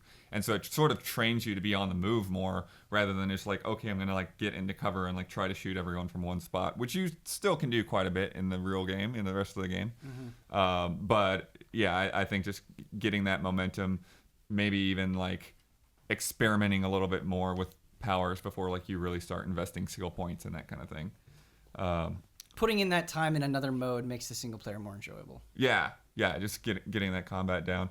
But it's you know, it's gonna be a weird game to review, and like now that I'm like right on the edge of about to write the review, I hope I don't rehash too much, but I'm gonna, you know, cross over the lines on some of that stuff. But it's back and forth. It's like I will have like one of these moments and it's like, oh man, that was awesome. That was like a really cool moment. And then like I'll walk around the corner and like something really stupid will happen. There'll be some really awful bug or like or like people talked a lot about the faces. I don't know how much of the conversation has gone around the lighting, but there's like there's kind of like this dynamic lighting system that sort of makes sense where like your eyes adjust to areas, or it's like if you're out in the sunlight, then they adjust to sunlight. But if you like look into a building, it's like really super dark. I think Metal Gear Solid 5 did that really well. Yeah. Mass Effect does not do it really well. It does it, but like it doesn't always work the way I think it would be intended, because a lot of times interiors in those spaces just feel really dark. And there'll be times where I'll be having a conversation and I'm like, I sort of see your eyeballs. Is that what you sent us? Yeah. That was just an indoor scene? I was just in a building talking to somebody and you could not see my face. It was like your face wasn't there. It was like a glitch in a game where like someone's face just vanishes. Yeah, you see like a little bit of highlight on her lip and like her eyeballs, and that was about it. It's just like, and then I've got a wonderful cornucopia of footage of various bugs. A couple of my more recent ones, I found there's this one spot where I like walked up to there's these like monolith things. And I walked up to it, and then like all of a sudden, like the world just started disappearing on me. Like, what the heck is happening? Oh my goodness! And I'm standing there like right in front of the building, and I just start rotating the camera. And as I rotate the camera, like various elements, like all the way up to like right in front of me, just kind of disappear and then reappear and then disappear and then reappear. And I'm like, okay. And then like I pushed a button and like pulled these pillars out of the ground that I could platform across. Mm-hmm. And then I realized that like once those pillars were there, then that wasn't happening. It was just like somebody didn't account for you can stand exactly where the pillar is before you activate the pillar. I've had like a lot of enemies get stuck inside of walls and stuff, and so like I've had to like try to use my biotics to create an explosion that will go through the wall and kill them. Because you can't move on if they're alive? Not necessarily that you can't move on, but it's like you won't get like the full XP, or you won't exit combat mode, kind of thing. So that like the combat music will just keep going and going. I had the most recent bug, which is like where I like just last night I just like, okay, I'm just gonna go to bed now. I walked out of like a very important cutscene, went around, talked to this doctor character to just kind of get their reaction. The guy didn't say anything, and then I didn't get any. I couldn't move the dialogue option, so all I could do was reset the game. And I tried it again and did the same thing. It's just bugged right there. So how do you get these games, Blood? Like, how of all of the games that come out every year? The thing is, Mass Effect was a sure thing at the beginning of the year. You know what I mean? Well, I mean, no game's a sure thing. I mean, that was it. Totally was. Like, we just started 2017. I think there were a lot of games that like we just didn't know. Like we feel good feelings, like RE7. Like I feel good, I'm fingers crossed, but I just don't know. And then like my opinion completely changed after just playing it like one time. No, Jones, but Blood just gets out of all the games that came out this year that are so exceptional. And there's a lot of great things about Andromeda, but it's just like Jones. Even if you the think bug of king, if you think of January 1st, it was like, oh boy, Jones, Horizon, man, I don't know. We don't know, yeah. And then it's like, oh, and Bloodworth, of course, you get Mass Effect, nice. It was like that. Even at the beginning of the year, I think it was like that. But here's the crazy thing. I think they've actually moved Mass Effect forward in a lot of ways, and there's a lot of stuff I've really enjoyed about my experience. And like, at first, I think there's an apprehension when you first start out by like not knowing your squad, and like, okay, I don't know if I'm feeling any of these characters or whatever, and then eventually like most of them come around. Like, there's still, the human characters still seem to be the weakest of the bunch. But, like, I've gotten into conversations lately with characters, and I'm like, that's kind of a heavy backstory without being too heavy. It's like, this person dealing, like, with the realities of their life, and I did a romance option that, like, didn't end in, like, a stupid sex scene, and, like, there might be more later on, but it was, like, still, it's like, that was actually a good moment, a good believable moment for these characters, rather than just like hopping into bed with each other. Although I will say, of the dialogue or of the romance dialogue that I've done, a lot of them start off really stupid. Like, I understand like wanting to be realistic with awkwardness of expressing your feelings, but a lot of them just sound like a 12-year-old who's never told anybody how they care about them. Like, just really, really awkwardly bad. Go on. Or like even some of the options, when like you pick a romance option, like even some of the ones I haven't done, but they're just there and I just laugh at them because it's like they just say stuff like, "I like you, I'm interested in you," and then like who would like walk up to somebody and like just kind of like it's like, "Hey, you know, I kind of feel something for you." It's like, yeah. Okay. Okay. We'll talk later. You know, We'll talk later. You're right, because you have to go do missions too. Yeah. We'll talk later. Blood, I got two things that I want to throw at you, and both Sure. of them are kind of tied together, because I've played maybe 3 hours. Sure. And I didn't like anyone. And I get you. I sort of Yeah. felt that way as well. But I think some of the characters that I like more ones that you get into a little bit later, anyways.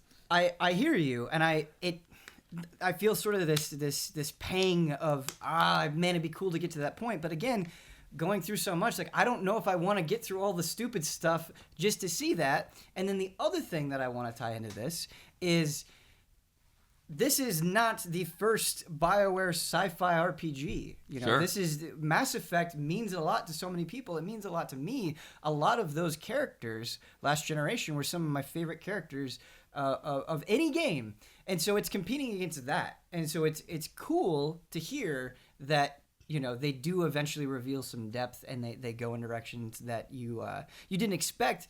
But how does that compare to previous Mass Effect games? Is it beyond that level? Does it reach that, or is it how does it stack up? I mean, it's kind of hard comparing the like characters specifically, but I do think, you know, like I said, like some are better than like, and even some of the characters that I don't care for that much, like Cora, like she still actually has like an interesting like story and like mission arc. Is just something about her personality that just doesn't, and then the way she looks, it just doesn't resonate that well with me, you know. Mm-hmm. But like her loyalty mission is actually pretty cool. And then, but I just think that like one of the biggest improvements is just in the way that dialogue is handled, because they just threw Paragon Renegade out. They just got rid of that, and it makes it so much better. Like, because now what you have like these kind of 4 archetypal answers or whatever, and you don't always have 4 options. Sometimes you only have 2 of those to pick from, but they have emotional, logical, casual, and professional. And some of those situations, like, they make more sense, you know, like if you're talking to like a governor or a diplomat or something like that, like it makes more sense to stick on kind of the professional end.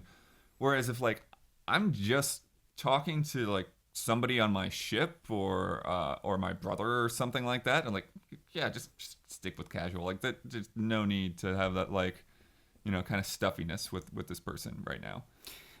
So because you have these 4 options, and you, like you're saying, when you're talking to somebody that you would want to be more professional with, when you click on that option, is there ever a disconnect with the tone that you thought the character would take versus what they actually say?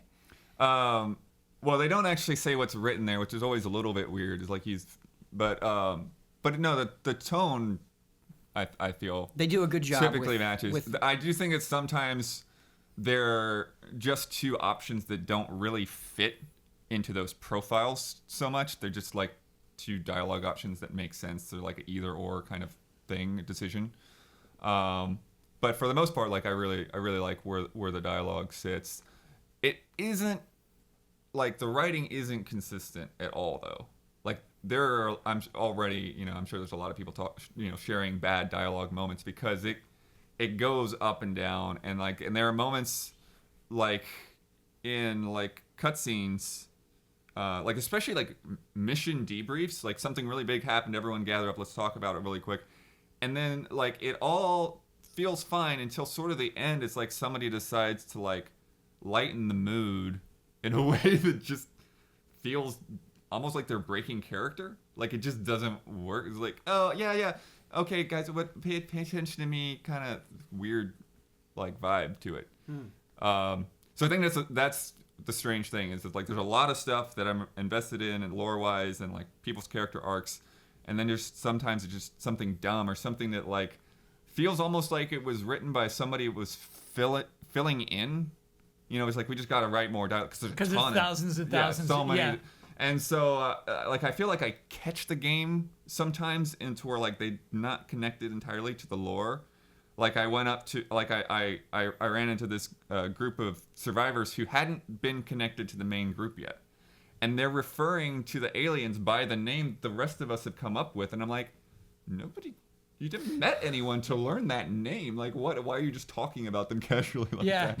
But you think of, like, the task of writing it. I guess I can see where things Yeah. like that wouldn't connect. That's crazy, though. And then there was another thing that was like, I just like overheard, like it was some kind of like news broadcast where you're like walking around and they're like, yeah, somebody suffered this accident and like, you know, but right now we're not releasing the name until we notify the next of kin in the Milky Way. And I'm like, what? Their next of kin died 600 years ago and we have no way to communicate with the Milky Way. So what are you talking about? Oh yeah, you're right. The communication's gone. I guess next of kin could have, like, it would be like the great. Sure, but why would they care that this person that went to Andromeda like died? God, you're right. That's so dumb. That's 100 times dumb. But it's strange because I have this kind of thing where it's like great moment, bad moment, great moment, bad moment, great moment, and like the exploration I think also is like pretty well done.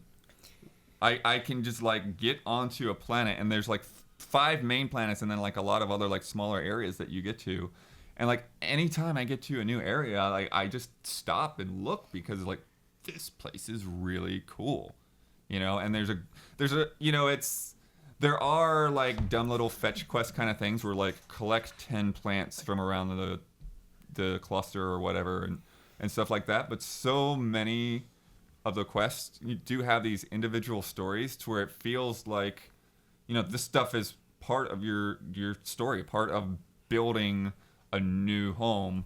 So like, yeah, I'm gonna, you know, tackle these things for these people and help these people out, or you know, investigate this thing.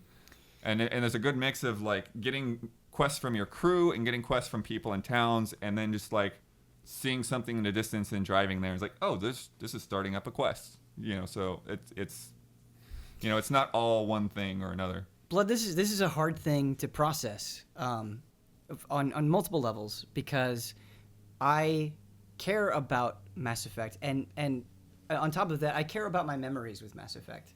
And if playing this makes that worse, I don't want to do it. But at the same time, I am curious. I want to know what the future of this series is, and I'm trying to just make that decision for myself if it's worth putting up with that inconsistency. And I think the other thing that I want to throw at you is,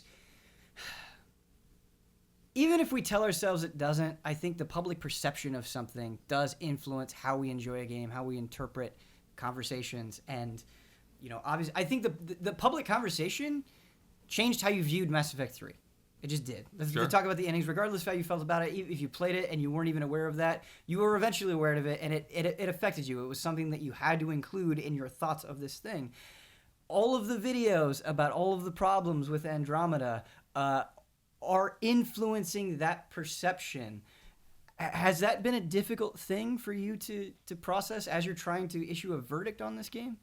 Oh, for sure. Yeah, I mean, because I feel like, well, but I've also felt both sides of that vibe, right? Like, there is this like very public, very vocal, you know, kind of hate for the game because of all of these things that should be pretty bolted down. Yeah.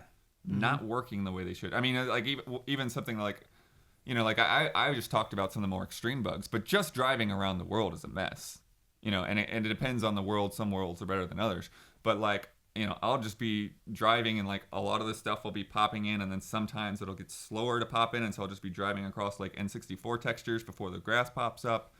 And then sometimes I'll just be driving and like my car will stop for a second and then I'll go, you know, because it just has a hard You're holding time. down gas and it's like, Yeah. oh man. And it's just like it has a hard time loading in everything, it seems. But Like, I want to tack on to this question from Ben, because also I think it was Friday, BioWare said, hey, on Tuesday we're gonna have an announcement in regards to our bad game. sure. They said, like, we realize everything is bad right now and we have an announcement to make on Tuesday. I got to get that review done before Tuesday. Beat the patch. Right? Like, I imagine that's very frustrating as a reviewer. Is do you wait until they're done? They took out that line about the Milky Way relatives. Like, like I imagine that's pretty frustrating, right? I mean, yeah, this whole generation reviews are a little bit of a moving target, and, Yep. and it is frustrating in terms of like you can't necessarily just put down a definitive take on what a game is, especially when you're accounting for technical stuff, but you can't ignore technical stuff either. Like people bought, there are going to be people that have finished Mass Effect before this patch hits, and they're not going to go back and re-experience that. Right. They're not going to be able to play the perfect Mass Effect game or whatever, like that ends up happening 6 months from now, like once they're done fine-tuning whatever. So yeah, you have to kind of like whenever you do that review, that's what it has to reflect is what's out there right now. Agreed. And you also, both as a developer and as a commentator, you don't get to decide when the public makes up their mind.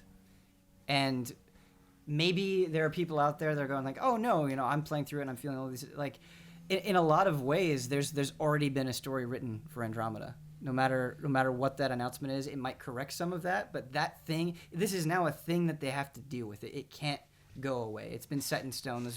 Those countless videos have been made, and it's tough because we live in an age where you can dramatically change games and you can improve things, but we also live in an age where everybody can record so easily. Mm-hmm. And you just have to be more buttoned up than ever because it's extremely simple for thousands of people to point out every little flaw. It's a weird time. Yeah.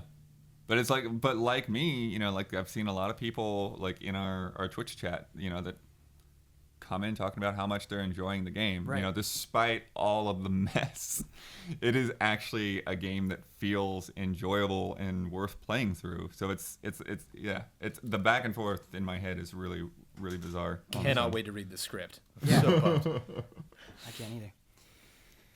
All right. So it's my turn, and I'm very excited about today because this is the first time I get to talk in a broad and general sense about Persona 5, having played so much of it, and I've gotten in the camera a lot for years now.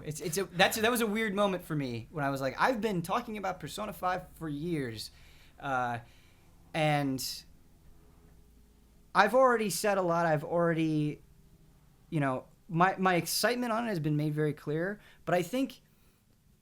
Brandon, you're not very familiar with Persona. Kyle, you're not very familiar with Persona.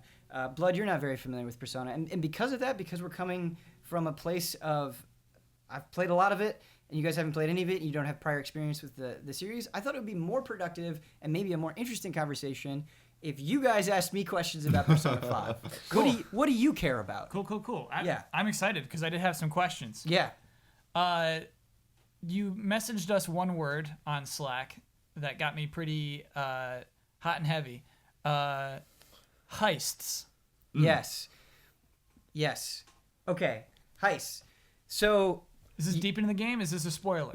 it is not deep into the game, all right. but I do think it's important that we make it clear. I have no intention of spoiling Persona 5. 'Kay. But as I've learned, the more that I do this, some people don't want to hear anything. No. And sometimes I think you can frame a discussion where it seems like you're not going to talk about anything, and then you do. So if you are at all worried, if you don't want to know anything, there are timestamps in the description. Please skip ahead or behind or close the video, whatever you want to do.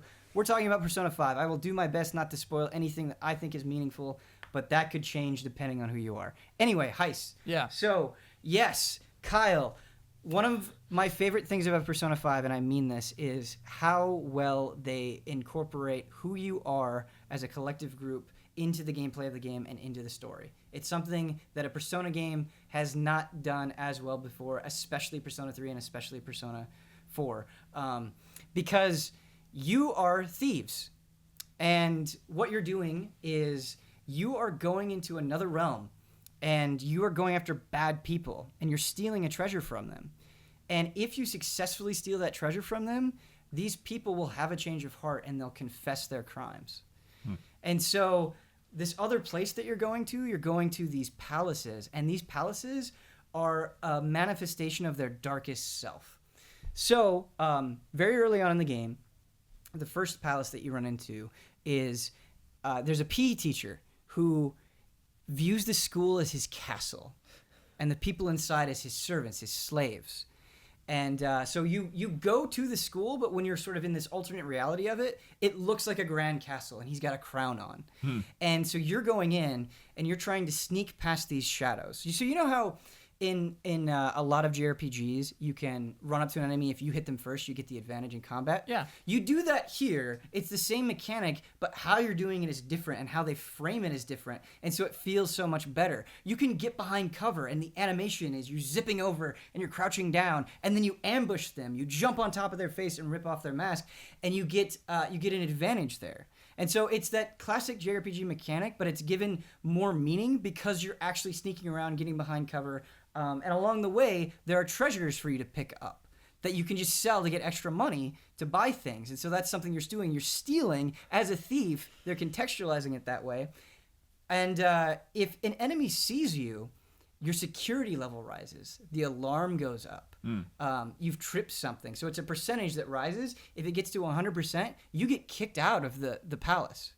So sneaking up to an enemy isn't just it isn't just a thing where it's like I get an advantage in combat. It's if I keep getting caught as a thief, they're going to throw me out of this place. And then do you reload your save, or do you just try it again the next day? So that's it for the day. Yeah. But what's cool, and they did this in other Persona games as well, is as you only have a certain amount of time to do these heists, and you have to plan accordingly. And so maybe your strategy is, I want to, as soon as we start going with this heist, I want to get it done as quickly as possible and not worry about it. But there are other things to consider now that you didn't have to consider in previous Persona games. There are locked chests that you'll find. The only way that you can open those chests is with a lockpick that you have to spend time making. You have to spend an evening going to your desk and making lockpicks. If you're making lockpicks, that means that you're not increasing your relationship with somebody else and getting potentially new skills that can help you in combat. Oh no! It means that you're not, studying and increasing your knowledge. It's that thing, Ben. You feel bad no matter what you're doing. So. Yes, I hear you, and I think when you describe this for a lot of people, and I think yourself included, it's like, I have all of this stress. What do I do? What do I do? Yeah. What I think Persona 5 does an excellent job of is it's conditioned me to think that whatever I'm doing, it's a good use of my time. Okay. Cool. And it does a good job of rewarding you at whatever path you take at any given time, even if you're not like there is a way to min-max it. There is a way to be so efficient that you're doing everything better. But even if you're not sure, I think if you commit to something and you do it, the game does an excellent job of making you feel good about it, and it's relieved a lot of that anxiety for sure. But again, contextualizing you as thieves, you're not just going into a dungeon. Before you go into these palaces, you have to find out information about your target. You have to have meetings. You have a hideout that you go to. In the dungeon itself, there are safe rooms where you can talk to your other crew members, and you can be like, how are you doing? How's our progress? And so you really feel like a collective of these sneaky dudes. And the game, just all of these little things contextualize that so well and make it more meaningful. So that's how I feel about the heist. Cool. Nice. All right. I got another question that could potentially be very spoilery. I don't know if it is. Okay. So if it's too spoilery, just say next question. Sure. Are there only 4 party members? No. Okay.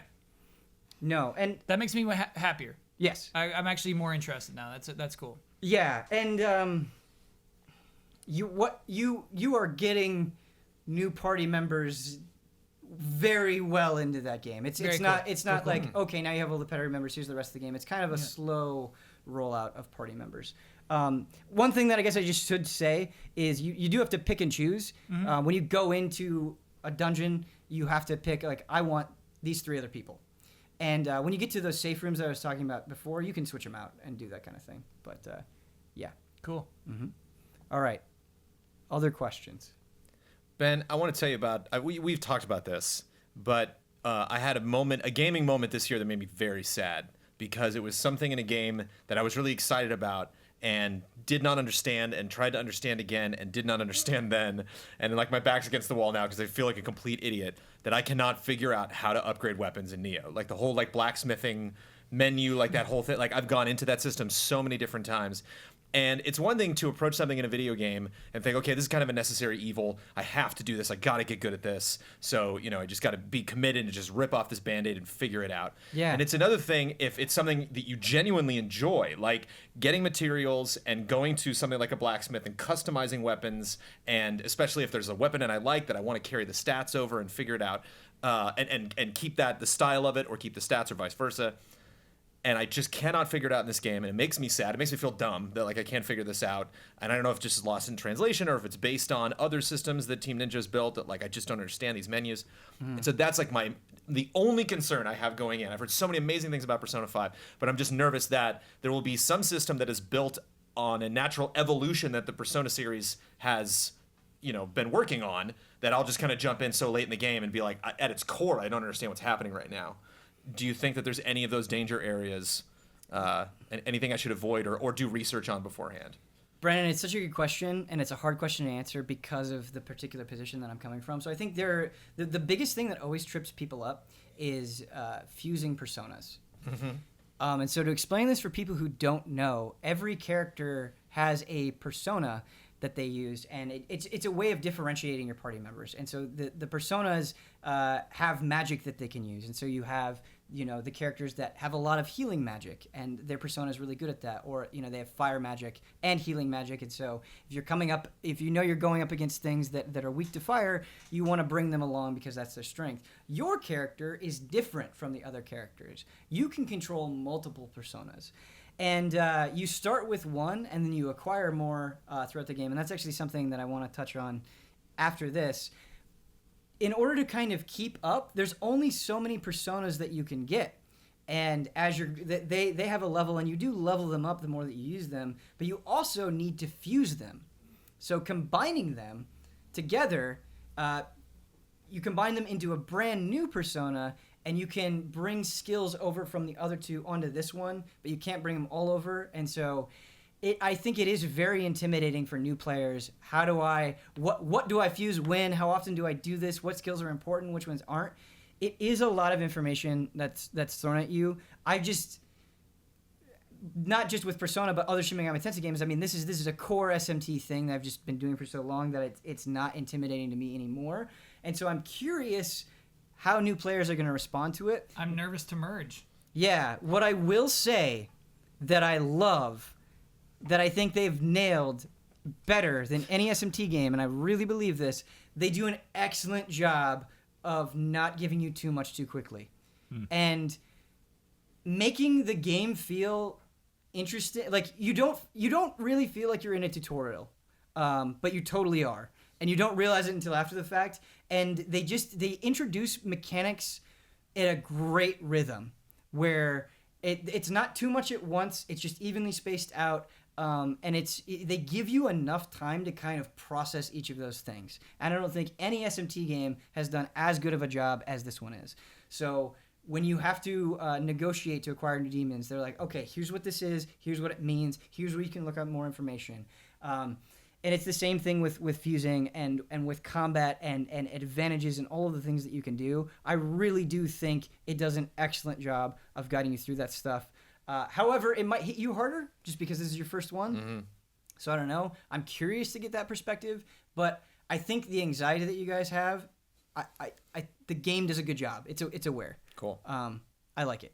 So is fusing kind of like a Pokemon evolution kind of thing? This is something you do outside of combat, and then we'll have permanent? So when I fuse a persona, now I got that persona, I'm set. Or is this something like they both attacked in combat, their powers fused, and then once that fight was over, they went back to their original state? Sure. So you don't just fuse outside of combat. You have to go to the specific place. It's called the Velvet Room, and there's doors in the environment. At the beginning of every dungeon, there's a door to the Velvet Room, and when you're in the city, there's a door to the Velvet Room that you can go to. And if it's like, okay, I'm going here to do this fusion, Okay. And then that's done, right? What do you mean? Like, it's not like two Digimon, for instance, who are fusing together for one giant battle, and then at the end of the battle they unfuse. No. Once you fused. Got yes. it. Yeah. That was my main Yes. question. Yeah, Got yeah. it. So You're once fused, you fuse them, those two are gone, and they've created this new thing that Groovy. has skills from the other two, Cool. but has different stats, has different strengths and Here's weaknesses. where I get frustrated, Ben, because I'll never have that one again. Yes, but there's something you can do that is important to explain. Okay. That I feel like a lot of new players forget about. Yeah. I actually just had this moment. I was playing a little bit before I came here, and I had this moment where I fused and I didn't bring over a skill that I needed. What you can do, and you have to manually do this, you can go and you can register in the Velvet Room your personas. Once you've registered them, you can summon them again for a fee. Nice. So if you make a mistake or you want something back for whatever reason, Yeah. as long as you've registered it and don't forget to do it, you just have to go in and do it. You can summon them again. Cool. And ease some of that worry. And so I think as long as you're aware of that, the way that you learn is just by experimenting and fusing and see what you need and what you don't need. And I think resummoning is forgiving enough that you can totally do that without feeling bad. You don't have to sit there and paralyze yourself about it because there are ways of correcting that. Cool. Which is awesome. The other thing that I wanted to talk about that I think is tough for people is how you acquire new personas. So you don't just sort of get them like you kind of did in Persona 3 and Persona 4. You have to convince them to join your side. And the way that you do that is you knock them down in battle, and then you have to talk to them. Every demon is put into a type. So there are types that like frivolous answers. There are types that like tough, aggressive answers. There are types that like intelligent answers. And so they will ask you randomized questions, and you'll get 3 options. And based on their personality type, you have to pick the right one. And there's 3 different ways that they can respond to it. There can be music notes that pop up above, and they can really like it. And that means so if you get that, you're on the good side. And then there's another one where they have sort of like sweat beads coming off of them, and it's like, I don't hate this, but I don't love it. And then there's the no, this is exactly not what I want. And so if you give them 2, this is exactly not what I want answers, They're gone. they'll attack you again. Oh, okay. Oh. So, Ben, what I'm going to do when I run into these personas Yeah. is I'm going to Google that persona's name, and I'm going to find out the right answers to talk to this persona with. So it's not that easy because well, I guess it is kind of that easy. Like I said, the questions are randomized and they're categorized by type, not necessarily individual persona. But you could look up based on this type. This is the correct answer. Yeah. I feel you. Because that's too frustrating for me. Sure. That'd be too aggravating, I think.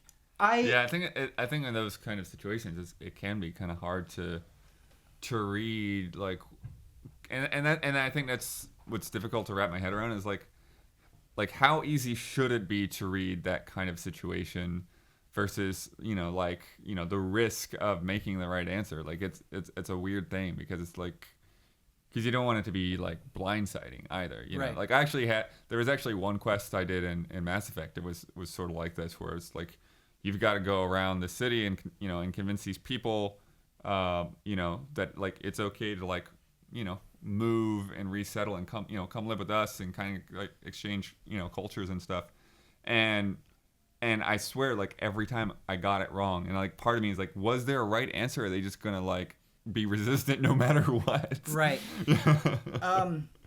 So that ambiguity, and I want to clarify this. That ambiguity has been a common criticism of Shin Megami Tensei, where they're saying, hey, negotiations are kind of a cool idea, but you're not giving me enough. It's too vague for me to really apply a consistent method. And I still think you can levy that at Persona 5, but having played other SMT games where negotiation is a factor and that's how you gain new allies, I think it's better here. Have you failed one?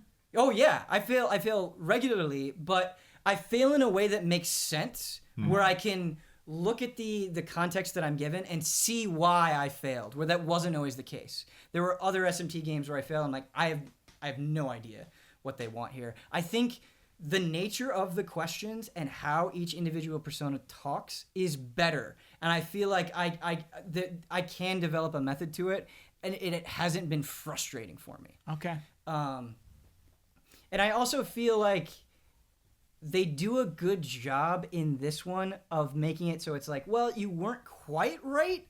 You did to get them on your side, but you didn't completely fail, so they'll just give you an item and run away. And so the times where they've just been mad at me and haven't done anything for me are very, very few. Yeah, but you want the persona. You don't want an item.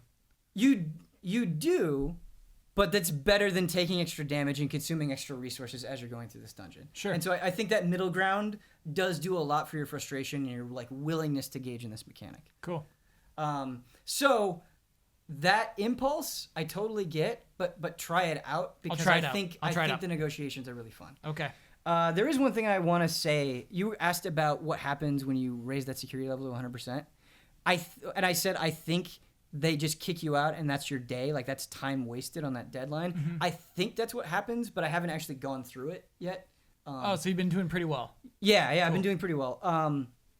And I'm going to, before I publish the review, I'm going to just really quickly check in with the negotiations and make sure my praise of it in Persona 5 is accurate and like it is rougher in the other games. I want to make sure I remember that correctly. Okay. Other questions about Persona 5? Oh yeah, I guess it's kind of, you're kind of saying you couldn't answer, but I was just wondering, are the dungeons are they more randomized or are they really like crafted? Amazing question, Blood. This is so important. So the exploring dungeons in Persona 3 and Persona 4, I think is hot garbage. In Persona 3, and this applies to Persona 1 and Persona 2 as well. I've never really enjoyed going through dungeons in a Persona game because there's not much to them. You're just kind of going through these randomized rectangular rooms for like 100 floors sometimes, right? Well, in Persona 3, it's almost like 300 floors, and it's pretty much just the same thing the entire game. Persona 4 is better because you're going through segmented dungeons that like aesthetically look a little bit different, but functionally kind of feel very samey. What Persona 5, for the first time, I feel like I'm having as much fun exploring and going through these environments as I am listening to the story and the characters, because these palaces, all the palaces that I've done so far, have legitimately been super well designed. Cool. And the kingdom that I'm talking about. So this is the first palace that you explore, and I don't want to teacher. Yeah, I don't want to ruin too much, but there are moments where you're like, oh, where do I go? How do I get to the next place? The answer is you climb up on these boxes and jump across chandeliers. I think that was in the trailer. Yeah, exactly. It was in the trailer. There's a moment where you have to open something and you have to use your thief sense to figure out where it is. There's an artist's gallery where you have to go in paintings and solve the puzzles in the paintings, how they're laid out. You have to use the visuals of the painting to figure out where you need to go inside of it. And it's struck this perfect balance where I'm going through a dungeon and it's like, oh, this floor was different from the last. I'm having these moments of pause where I say to myself, what do I do here? Without being completely obtuse and making me stuck and making me waste all these resources. It's a good sweet spot so far where it feels meaningful and just challenging enough to be interesting, for sure. Yes, but that's not the only thing, and I don't know how widely known this is, so keep that in mind. There is another kind of persistent dungeon called Mementos that is randomized and is basically what I was talking about with Persona 4 and Persona 3, and that's where a lot of the side quests are. So you'll get information about somebody, and you have to go into this sort of randomized dungeon to find them and beat them and do that side quest. And kind of how it is presented is in between these big palaces, in between these big story moments, this is where you can go to grind and buff up your characters and fill out your Persona army if you want to. Yeah. And so it's way less interesting than the main things, but it's a tool for you to use. Yeah. That's cool. That's a Yeah. good compromise. I actually really like that. And something that I like about it is every time you do a main story thing, you unlock more levels to it. Cool. And so you definitely reach your point where it's like, okay, I've seen everything that I can right now. I'm probably good. I can go back and focus on the story stuff. It's Jones's favorite part. Love it. Grinding in mementos. Well, it's nice here because in a game where time is so important, is one of the fundamental mechanics of the game, and every decision, every meaningful decision that you're making moves time forward. It relieves some of that stress where you're not coming up on that next big story palace and you're thinking to yourself, oh man, did I make the right decisions in the previous story beat? It's this nice middle ground where if you are feeling a little anxious, you can go and relieve some of What's that like stress, Kyle, like you were talking about. Like, I don't want every single fight I'm in Persona 5 to be this matters. You have to win this fight. Yeah. You got this the first time you're using this Persona, but you got to win this. Now moving on to the next thing. I want somewhere I can go and just cut loose, just kick the crap out of stuff and like try out different abilities and try out synergies and stuff like that. Cool. I hear that, Jones. I could totally get that. What I do want to say about Mementos is if you decide to go there, anytime it also takes place in sort of this alternate reality. Anytime you go there, when you come back at night, you just have to go to sleep right away. You can't make lockpicks. You can't. So that is a decision that you're making, that while you are buffing up your party, you are not doing other social things in the game. You're taking away that opportunity for the day. Would you recommend when we play the game that we save the heist for the last possible day? That's not how I play, but that's never how I've played Persona. I like getting through them as quickly as possible, so I can... The way that I kind of block it out, where it's like, I'm going to take care of this dungeon. That way I can spend as much time as possible doing the other parts of the game. Talking to people, increasing my stats, doing all of that other stuff. So the next heist, after you finish the heist, doesn't necessarily appear immediately. Because... There's a space in between. Because unlike other Persona games, these palaces, they may offer new challenges that I may not expect. And so there have been a couple of times where it's like, oh, I thought I was going to get through this all in one go. I can't for whatever reason. This is going to take more days than I anticipated. And so the way that I've been doing it is just however long it takes, let me get through that palace first and not try to mingle in other things. Cool. So I'm not like stressing myself out and bumping myself up against that deadline. I'm not saying that it's the correct way to do it, it's just how We're both going to screw it up big time, Kyle. But it'll be great. Our perspective on it will be really fascinating, and we'll add to this ongoing conversation of Persona 5 at Easy Allies. It'll be Jones wonderful. and I are going to have weird nitpicks,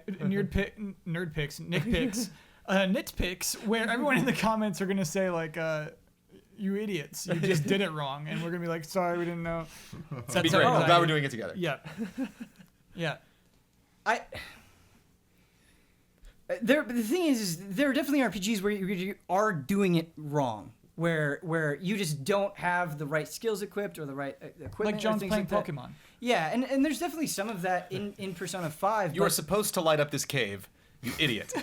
the sheer breadth of decisions in Persona 5. I mean, at any given point, there are so many different ways that you can spend your time that you kind of just have to pick something and go with it. Yeah. You don't have the luxury of unless you already know ahead of time what is the most efficient path. And I usually don't have that guilt. I most of the time will mock RPGs when they're like, oh no, these two different people, what do they do? And it's like, well, choose this guy. It's like, but that means this guy dies. I'm like, whatever, moving on. Like Yeah. It's very rare I'll be so attached to something that like when a game clearly wants to guilt me, I'm like, nice try, game, but Yeah. I made that decision, I'm moving on, And so I'm curious to see if like Persona 5 does that. If I ever hit some point where I'm like, ooh, and not from a gameplay perspective, but legitimately like, oh, I felt bad about that person, or oh, I could have helped them more than I could. Could've helped her than I study or did. something, yeah. Yeah. When I cross that line, what Well, that bar yeah. is. Yeah, kind of hitting back to Mass Effect. What's interesting about that, and I don't know if Persona has anything like this too, since you can change party members, is like sometimes those decisions can be influenced by who you brought with you. It's like Sure. this person that's with you right now, standing next to you, is arguing for you to do that. Yeah. And so it's like, okay, I can pick this or that, but like they're gonna be pissed if I pick that. So. Is there anyone as cool as Legion? I mean, it's hard to compare because it's like, yeah, there's not like yeah, there's not like anything like a Geth necessarily, except for Sam, who's sort of different anyways. But I mean, Drac is pretty freaking cool. But I mean, like, I feel like there's something innately cool about Krogan always.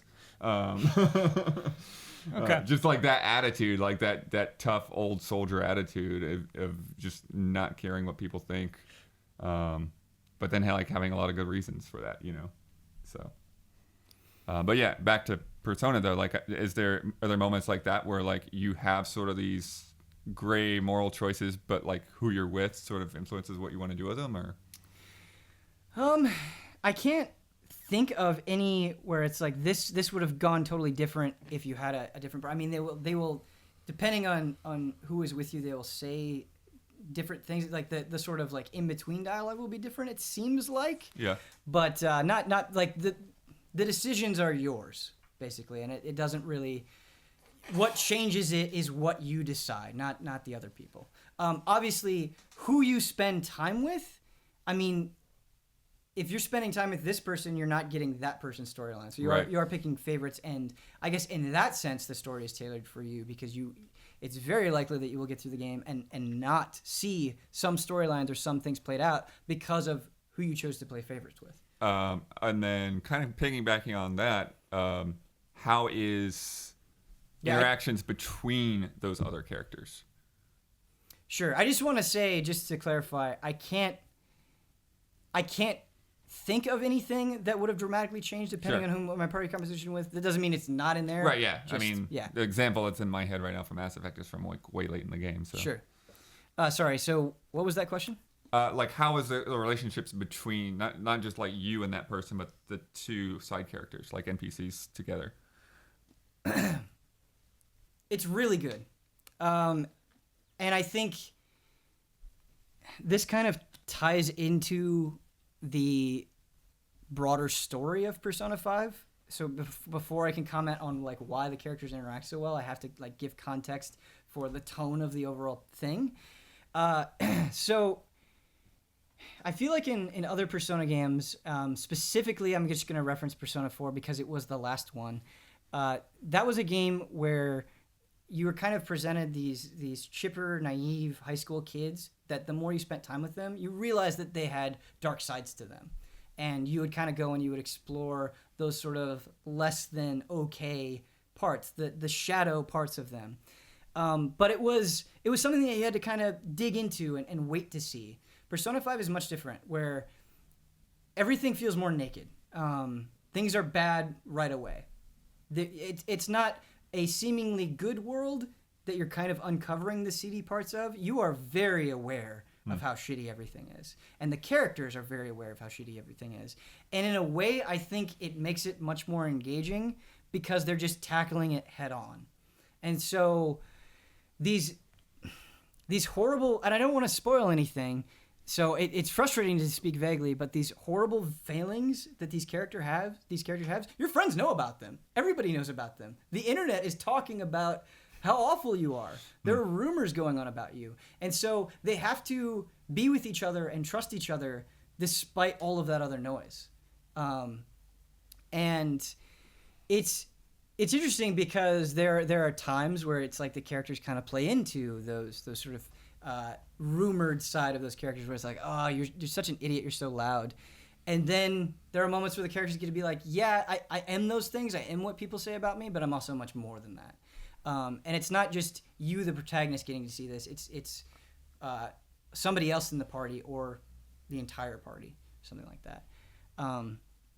And so I think those interactions are very good. There is something I kind of want to criticize about Persona 5 because you specifically mentioned the characters. In a way, I'm a little disappointed how echoey some of the archetypes are. You have sort of this loud best friend that you can make very clear comparisons to the loud best friend in Persona 3 and Persona 4. You have the sort of ace kid detective that you can make very clear comparisons to another past character too. And there are definitely shades of differences, but I am surprised at how much some of these characters are reminding me of characters that I've already encountered. And so that is a criticism. That's not going to be a big deal to people. It won't affect us. Yeah, it's not going to affect right. All new to me, baby. Win. Yeah. But yeah, before we move on, that is kind of the last thing that I want to talk about with Persona 5. And I mentioned it before, but having actually experienced it in much greater depth, I feel more strongly about is I was kind of playing through Persona 5, and I was thinking to myself, man, games don't talk about this stuff. I mean, in such a clear, direct way. There is no metaphor here.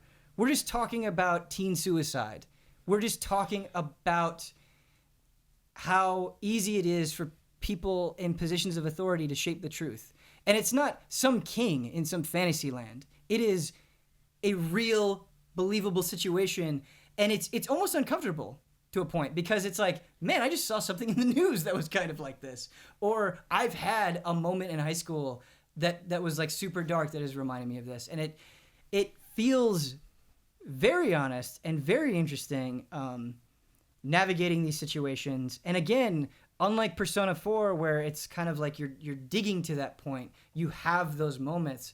It's just so constant in Persona 5, where it's not shying away from very real issues in an intelligent and well-written way that feels respectful and both honest. And I think, when I finish my thoughts on Persona 5, that's the thing I'm going to remember. It's not like, man, the dungeons are better and that's great, but it's this means a lot to me right now, and I think it will mean a lot to a lot of people that play it.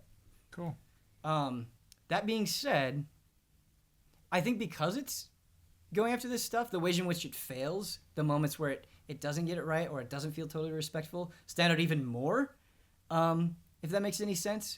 Where it's like, yeah, games don't talk about this a lot, and I feel like you could have tackled this subject better. I think that's an easy thing to get hung up about. I'm not trying to throw it under the bus, but I think at the same time it gets much more right than it gets wrong. Sure. I think that's why games, like, if you do want to talk about teen suicide, right, there's so many responsible ways you have to handle it. Right. You can't, and so yeah, it's just that's a hard thing to touch upon. Mm-hmm. It is a hard thing to touch upon, and there are definitely moments where you think to yourself, oh, I would have acted differently, or I even you think to yourself, I think the character should have acted differently.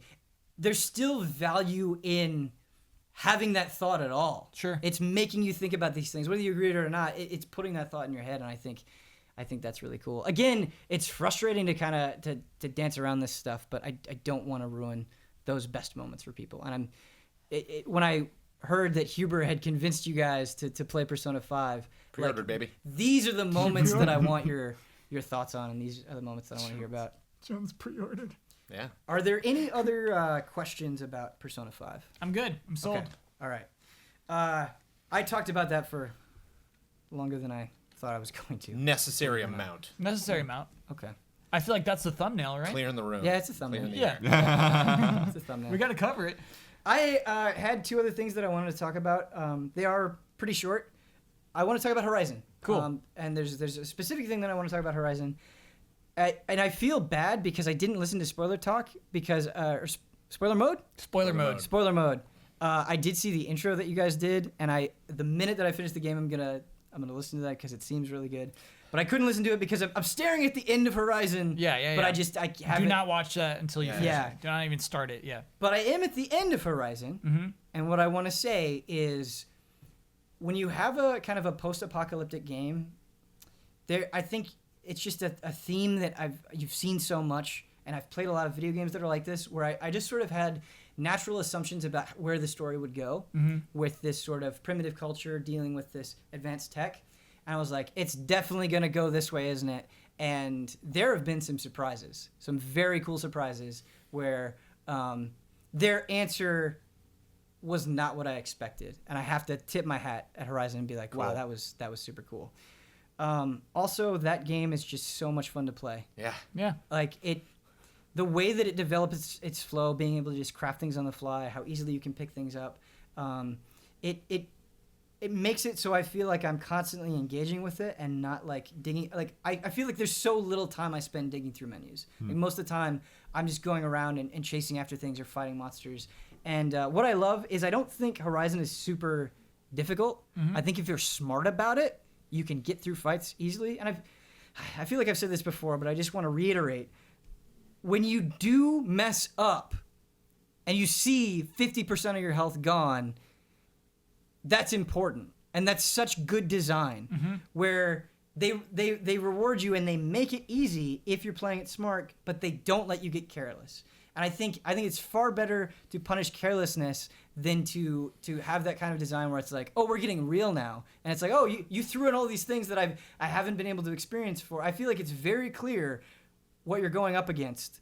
But if you don't think about it, or you just run in and being all confident, you will get destroyed. And I love that. I think it's so good. Ben, there's one thing I never brought up that you just made me think of as you walk around and gather things is how much I like the way that you can refill your health bar. Yeah, exactly. Yeah. And so basically there are certain kinds of plants that appear on the field and they fill up a secondary bar That beneath you your cannot health buy. bar. You can only pick them up off the ground. Yeah. And then you just press down on the D-pad to heal up. Yes. I think it's down, right? Yeah. But Kyle, this is exactly what I was trying to get to, where it's super easy to go around and find those plants. They're all over the place. But you still have to make the effort to do it. And when you do decide to heal up, that bar goes down quick. Yes. Like it consumes those herbs super quick. And so you'll run into situations where you will get hit and then you get hit again and you're like, oh, I'm out of that health juice that all those herbs got for me. And because of that, it feels valuable, and so you never feel like you're wasting your time when you're picking up those herbs, despite the fact that they're pretty commonplace. Yeah. That feels good. It's cool. I think the Watchers are a great example of how they've set up the difficulty in the game. Because like you were saying, and that was one thing that was nervous about 75% of the way through that would negatively impact the score, is that like this isn't impossible. Like a lot of the boss fights, there were even some instances where like the story would come along and fix things that I was like, I was prepared for that boss fight. I didn't need to I didn't need the story to fix that. I was actually like ready for that. Watchers have the two legs with the big camera eye. Watchers the guys that have walked around PSX and E3 for the past like 2 years. Sure, You know, there's okay. things that like, just one big like Cyclops eye at the end of like a long neck, like raptor looking kind Yeah, of. don't do Cider Boy. Assume the audience doesn't know what a Watcher is. The first enemy you are the first robot you meet, the robot that is tough at the beginning and then like fodder by the end of the game, where you're just like, Watchers, whatever. Has that like spotlight eye. You can kill a Watcher pretty easily. By the time you get to a point where you level up your melee skill so much, you can just one-shot one. But shooting them in the eye feels great every time. It never does not feel good near the end of the game. So again, it's like a performance-based difficulty where it's like you can just, tether this thing to the ground and throw grenades at it and it's dead. Yeah. Or you can be creative about it. And then like that feels rewarding too. Even on like the 500th time you fought this thing. So I enjoy that kind of like performance rewarding based difficulty where like if you kick, it's kind of like getting an S rank in Devil May Cry. We're like, you and I beat the same boss, but like, man, I did that. It better. Yeah. And Watchers are pretty easy, and they only get easier as you get more equipment. But they never became total fodder for me because they are a little bit better at spotting you than other things. And so I would always be like, okay, I got to take out the Watchers first. If they piss off a Thunderjaw, they're not fodder because then now you got to deal with this other thing that didn't know I was here and now it does. Yeah. Horizon's a great game. Fun. Really is. I think it's a great video game. All right, the last thing that I want to touch on very briefly, and I'm a little anxious to even bring it up, is Fire Emblem Heroes. Ooh. Did you feel that? What just happened? There's a reason I'm bringing... I feel like we've kind of said everything that we need to say about the mechanics and the structure and the style of Fire Emblem Heroes. Yeah. But there is something that I want to touch on that's very personal. So, Fire Emblem Heroes is annoying in a lot of ways that we've already covered. But I still think it's better than most mobile games. I think it has more depth and is more interesting than most other mobile games. And so that's something that I've kind of hung my hat on. And it's also made me realize, man, I really love Fire Emblem a lot. I love Fire Emblem. I love the rock, paper, scissors style. I love the characters and their personality. There is something about this, the different types of units, the mages, the dragons, the big axe wielders. This is fun. I so desperately want to play Fire Emblem, but I can't. And to twist the knife even further, a few weeks ago, I was like, man, I'm really enjoying Fire Emblem Heroes. I'm going to play more of Fire Emblem Conquest, which I didn't get very far in. Yeah. Played an hour of Fire Emblem Conquest. I'm like, this is so much better in every way. the way that these levels are designed, how much more depth there is, all of these decisions I get to make, the interactions with the characters, all of the things that I say I like in Heroes is obviously done better here. But Kyle, I can't play Conquest right now.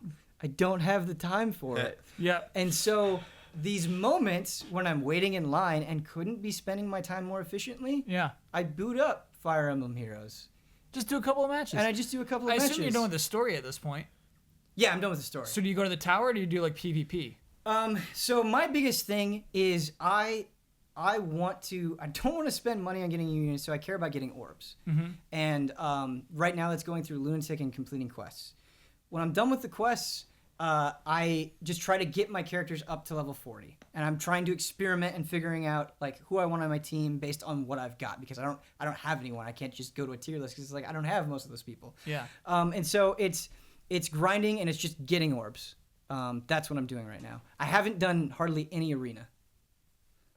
But anyway, all I'm trying to say is just kind of this weird realization that I have where like the only reason I'm playing this is because I want to be connected to this thing, and this is the best way I can be connected to it right now. I hear you. Yeah. And it's interesting that Fire Emblem works when you strip away all the things, many of the things that makes Fire Emblem great. Mm-hmm. If you take away those things, that it's still a solid foundation despite that is kind of interesting. Right. Right. And I had a similar experience with Pokemon Go where when Pokemon Go came out, it wasn't like Sun and Moon wasn't out yet. Right. And so I didn't have this Pokemon game to dig into. Now I can play Pokemon Go and in a quick and easy way be a part of this thing that I love.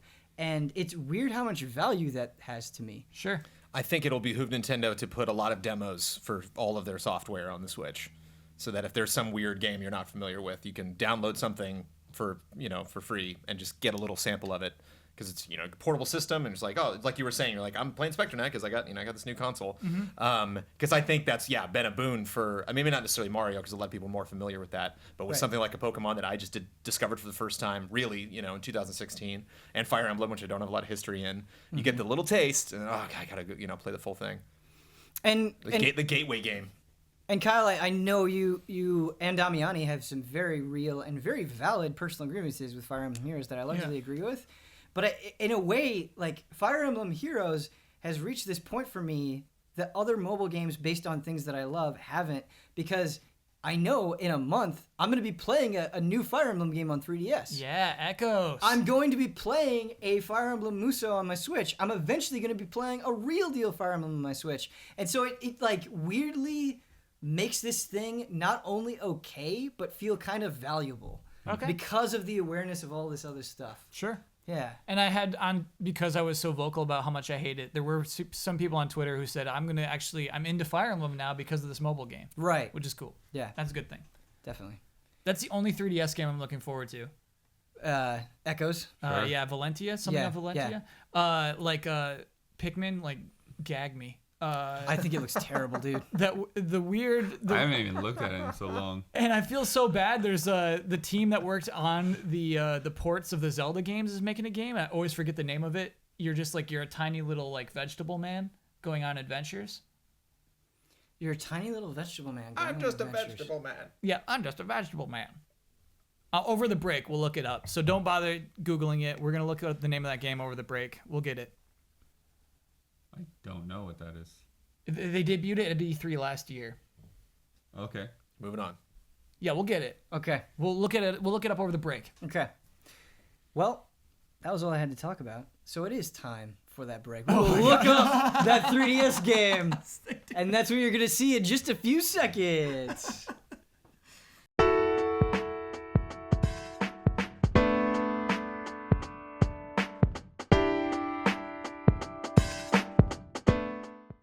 We're back from the break. We're here with some information. Grezzo is the name of the team that helped on the 3DS conversions. Australian, I think. Might have to pop my phone out again. Ever Oasis is the name of the game that's coming out in 2017 that it is hard for me to care about because it is on the 3DS platform, and I feel bad about that. Sure.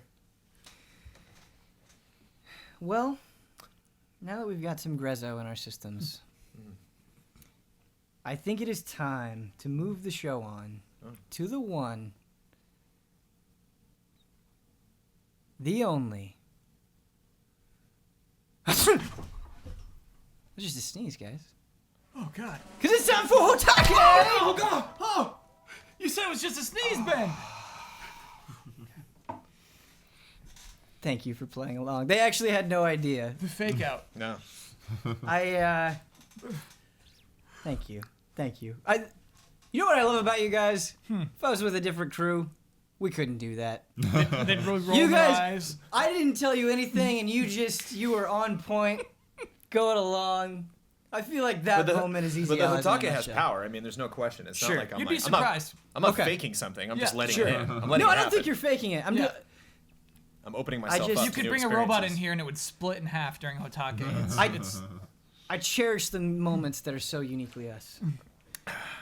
So I did actually tell you guys before the break that this one, I'm not sure how it's going to go over with the panel, but my entire world right now has kind of just been playing Persona 5 and trying to get through it. And so that has shaped what I'm thinking about. And so what I was thinking about is turn-based combat systems in RPGs. And it's 'em. interesting seeing the response to turn-based combat over the years, and I definitely think there's been a group that has gotten more and more vocal where they say, and even one of our own allies has mentioned that he doesn't have an interest in turn-based combat anymore, that we should move beyond it, that Damiani? it's Damiani. I was gonna say you can't just say that and not say who it is. Yeah, you're right. I shouldn't have framed it that way. I don't know if he Punish them. still feels that way. I don't want to attack him, but I remember him saying that to me at one point. Maybe his attack feelings Damiani. have changed. Yeah. Okay. All right. And I've never felt that way. I haven't felt that turn-based combat is outdated. I think it's all about how you do it. I mean, if you have turn-based combat where you're just making the same decision every time and battles become mature, it's not because it's turn-based, it's because of how you present it. But I think even just the sheer process of going through menus is aggravating for some people.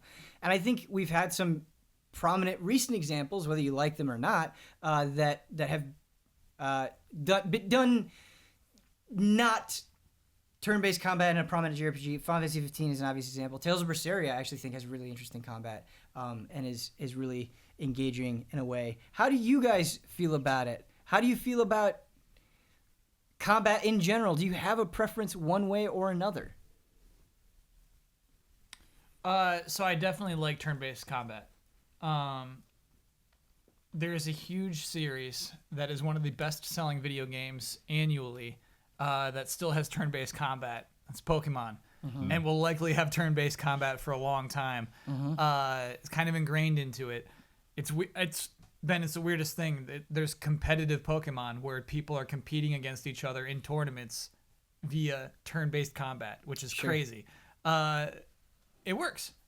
As you said, it depends on the game. If it is just coming down to finding the attack option in your menu, then yeah, that's kind of the game's fault. I think this panel comes from a place of loving JRPGs where turn-based combat was the way that you did it. And so we're all going to say, yeah, turn-based combat rules. So I want to throw a twist in here. Yeah.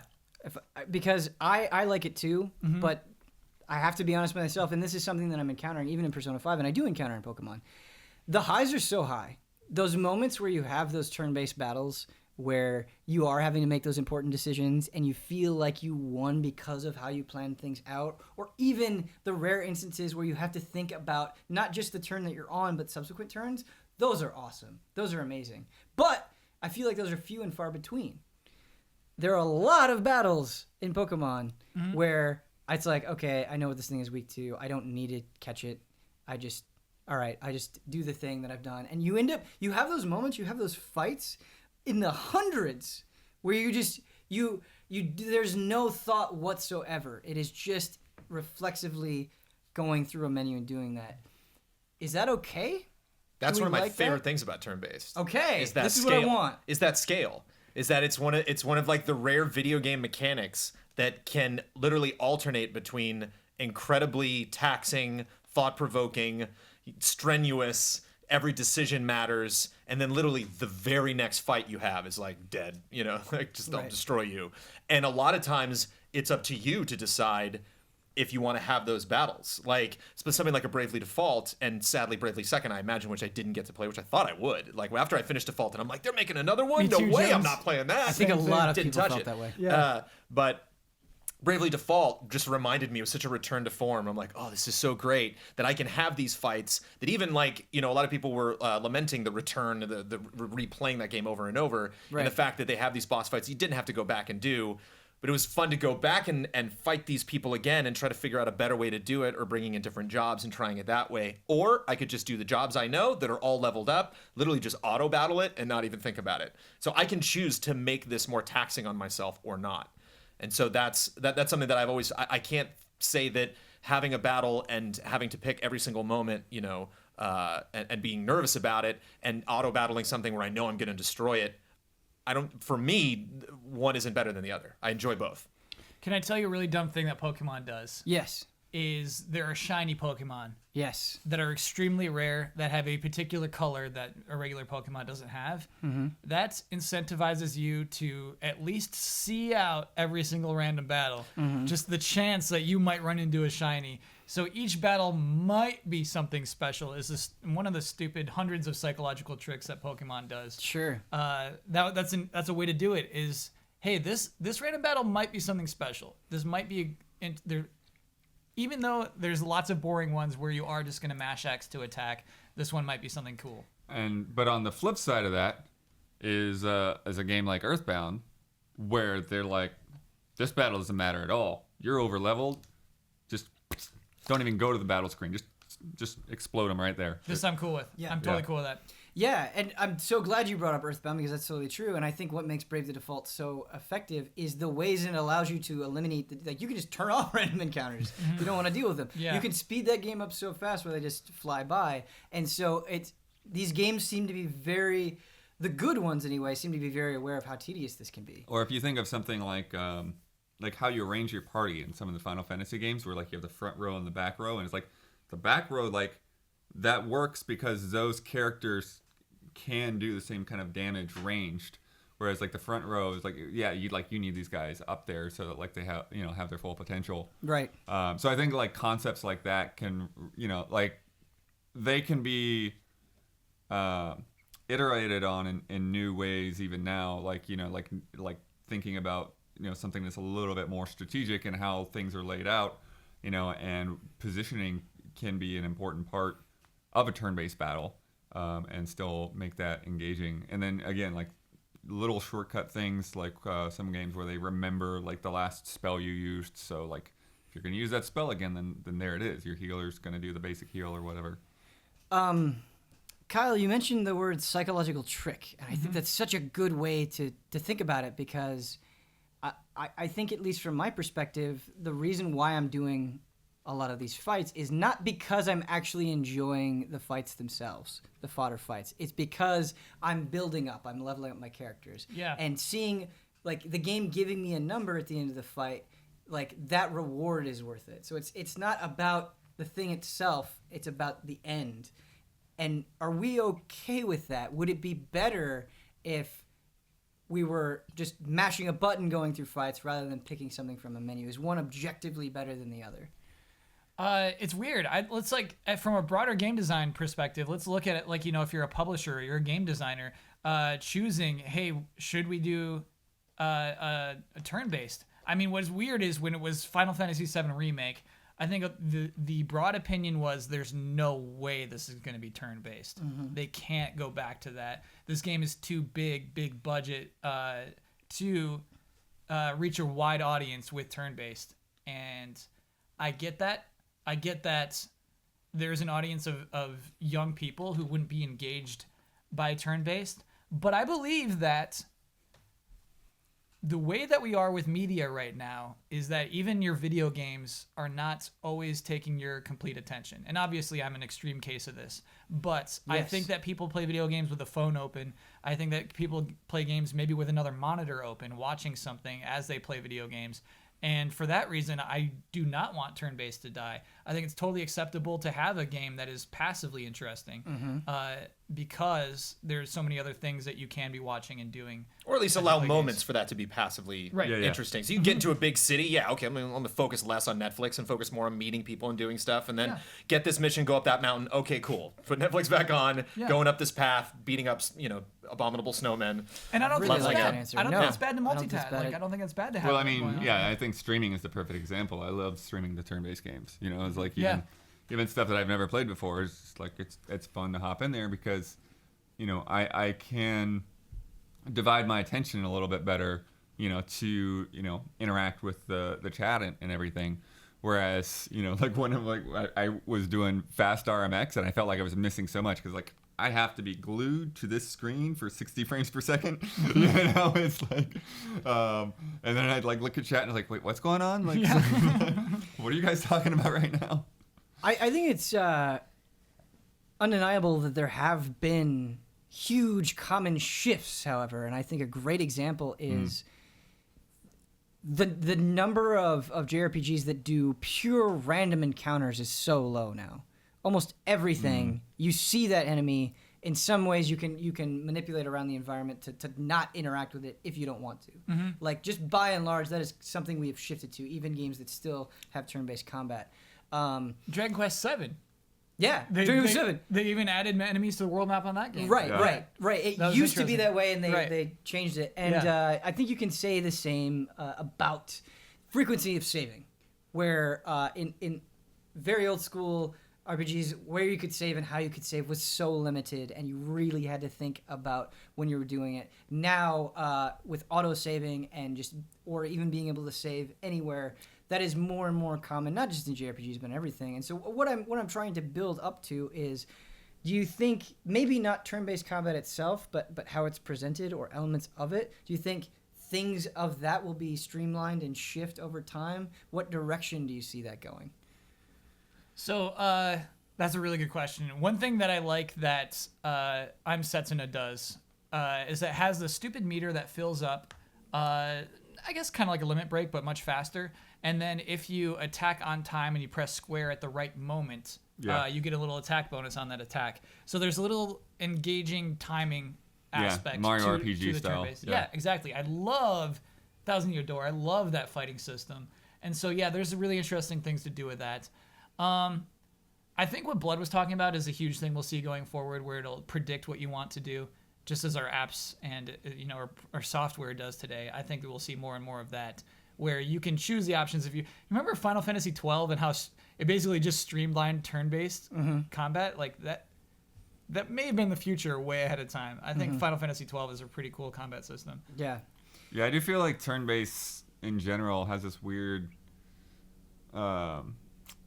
pattern of like we will see games that like really go forward thinking, but then so many other games are just kind of like stuck in what they were doing before, to where it takes a long time for us to catch up. Because like what you're talking about, like seeing enemies on screen is like, Earthbound and Chrono Trigger did that. Yeah. But so many games afterwards still had you just like getting interrupted when you're walking around and going into battle. It almost feels like a weird point of pride kind of thing. And because I remember playing Brave the Default, and it was just saying to me, do you want to turn off random battles? You can turn off random battles. I was just like, no, just take this. Just take this. Other games that are doing this, just take this. But it's like once fast battling. If you're making a turn-based game and you don't have the ability to speed up combat, put it in there. Sure. Yeah. Yeah. Just give it to me, please. But it almost feels sometimes like once one of these prominent games says, we're doing this, we're making this thing, it takes a long time for other games to come around and be like, oh, okay, now we can use it without being associated with this other thing. I get what you're saying. Yeah. I mean, so you're not like copying Chrono Trigger, right? So everybody does this now, yeah. Right? And because you know that if you do that thing, you're gonna get all those articles where it's like, well, they just took this thing from X, and I'm making a lot of assumptions here. I'm making a lot of speculations, but that's certainly what it feels like, and that's a weird thing. I wish it was a little bit more. I don't know. People were willing to borrow more liberally and more obviously, I think would be good. Is there anything that you don't like about not just turn-based but RPG combat in general? Is there something that sticks in your craw, something that you do want to see changed by and large? Just get more creative with it. How do you mean? Well, just kind of like games like Metroidvania. You know how like we're still getting those types of games because they're still discovering interesting ways to give you powers. You know, to have you things like you know, Ori and the Blind Forest. How you were like, I don't know why I can't go back into this world after I beat the game. They like force me out of the game once I finish it, and just those simple lessons that like the you know, these collective genres can still learn from and build on. You can take a very old system and make it very new just by adding a couple of tweaks to it. What I really want, and I think it's so hard to do, is I feel like sometimes because it's just a JRPG, you're just assumed that you have to fight, and I want more games to give me more. Like, if I do want to engage in JRPG combat, I can do that. But if I don't, that's totally fine. I think Undertale does a really good job of this, of absolutely having a combat system that has this weird minigame element to it. But you're rewarded for just finding ways to not engage in that at all. And I think that's really cool. And Undertale actually has a really cool combat system. Yeah, it does. Yeah. It does. And you could just not do it. Well, and that's actually a interesting point. Again, as we're talking about like games that do things and other games just don't seem to pick up on them. Because I remember some of the earliest RPGs I played, like Legacy of the Ancients or like some of the Dungeons and Dragons games, like you would come across encounters in the world where like parlay was an option. It's like, do you fight this thing or do you talk with it? And something like say like a raider or a scavenger, that kind of a character where maybe they'll talk to you, maybe they'll fight you, but you don't know until you try to talk to them, you know. And sometimes it's like, hey, I got a superb studded club. You want this? I'm like, yeah, I'll give you $50 for that. I don't see a lot of that now. Like, that seems to be like a concept that we've gone away from, and like, bring that back. You know, like, bring us multi-dimensional enemies. So the way I see turn-based combat is it's an approximation of a really cool scene. And if you think of watching a boxing match, if you think of watching a sword fight, you can't do that. You and I, like, we can't box somebody. And so it's turn-based because we're doing all those calculations a boxer or a sword fighter would have, just much slower because we're in those moments. Right. And so it's breaking those down. And so I think an opportunity in turn-based battles is the analysis. Yeah. The in-match analysis that happens in a boxing match or a sword fight, or like a JoJo fight. You know, I want to have this thing where you pick up on things that your opponent is doing, and then you get it, and then you have an advantage in your turn-based battle. Right. Because you have the slowed down. I love in a turn-based battle you can have conversations mid-battle. Yes. I think that's interesting. Another thing, to touch on a positive of turn-based that you've kind of suggested that there are several examples in 6 is storytelling. That it gives you an opportunity to have a conversation, a back and forth with the people that you're fighting. And some of my favorite moments in games are done that way. The way Kefka evolves throughout 6, you fight him so many times, and he shows up in different outfits. Sometimes he's a sprite, sometimes he's a big developed boss. Sometimes like different things, like you're not supposed to kill him, just damage him. Gao showing up is really interesting. You have to get dried meat and give it to him. Yeah. And you're running through the veldt, and it's such a great place to level up that it's so easy to just hit attack the second you see him. And then, oh wait, no, and then you hit him, and he freaks out and runs away. And so you gotta wait, stop, play against this habit that I've built up in this game to do that. And even playing some of my favorite third-person action games, something like Horizon. You'll have bosses talking to you, but so many times I ignore that. Like, how often do we play games that we're really interested in? I remember Attack on Titan, you reviewed, right? No, Damiani did. Damiani did, where he's like, a little dude would pop up in the corner and be like, okay, we got to do that. And he's like, I am not listening to a word you're saying because I'm trying to target something. Right. So he's like, there's a time and place. And a lot of modern action games, the only way they can solve that is do your thing, and then we'll fade to black and bring up a cutscene, explain everything, and then go back in, and maybe you'll pick up some chatter. Whereas with turn-based, it's all in there in the same moment. Yeah. Like, that scene happened while I was fighting. Yeah, that person came in and kidnapped that guy and ran away, or I lost a party member. That someone died in the middle of a fight. So yeah, one of my pet peeves in games, and Mass Effect is guilty of this as well, is having dialogue that kind of runs into itself. Oh my god. I'll be driving around or walking around or whatever, and if I don't just stop and let the dialogue finish, then I won't hear it because I somehow crossed a line that triggered some other piece of dialogue, and it's like, well, that conversation's gone now. Something that drives me insane is the singularity of so many RPG fights where, common encounters outside of that screen, that transition that you do, it doesn't have any implication beyond your characters growing or gaining something or losing something. And to crystallize this, what I was talking about, you talk to enemies in Persona to try to get them on your side. And a lot of times you're fighting the same enemy. So even once you've convinced one of them, you're still fighting others of that same type. I would love if you smoothly talked to one of these creatures, if they went to the other creatures at the same time, and they're like, hey, this guy's willing to talk. So when you start the battle, be like, hey, let's not fight. Yeah. And have that sort of dynamic element to it. Or if you're always aggressive or you don't like to talk, have them be aggressive right away or something like that. Something that makes it feel like, all right, your decisions that you made in this fight don't just matter here, but they will impact later decisions with other people. I want to see more of that. Yeah. For sure. Yeah. I remember Justin Spear, and it's not completely related to turn-based battles, but something he always used to say is he often felt in video games that there was no reason for his enemy to fight him. Like, you should be scared and preserve your own life. Right. Yeah. If you're just a grunt, why are you fighting me right now? Exactly. Why are you doing this? The you little last grunt? guy on the battlefield when you just wiped out the big guy with the chain gun. Yeah. Right. And he's like, no, I'm going to be the one to take you down. You're not. Right. And Yeah. so I always loved that argument. And that's something that could easily be changed. And I think would still be rewarding to you as the player. I don't need to get a headshot on every enemy. If somebody's just like, oh my God, no, please don't. Please. Oh my God. Good. Yeah, that's cool. One thing, and I don't know if any more recent examples that are that guilty of this, but I really, Pokemon might actually, I really don't dig a lot of these weird status effects. It's like you have all of these lists of status effects and what does that really do? Or is that just basically the same thing as that other thing? There's just it's whether I'm paralyzed or slowed or what, some of those things make sense. And then a lot of the times, others are just I don't actually know what that does.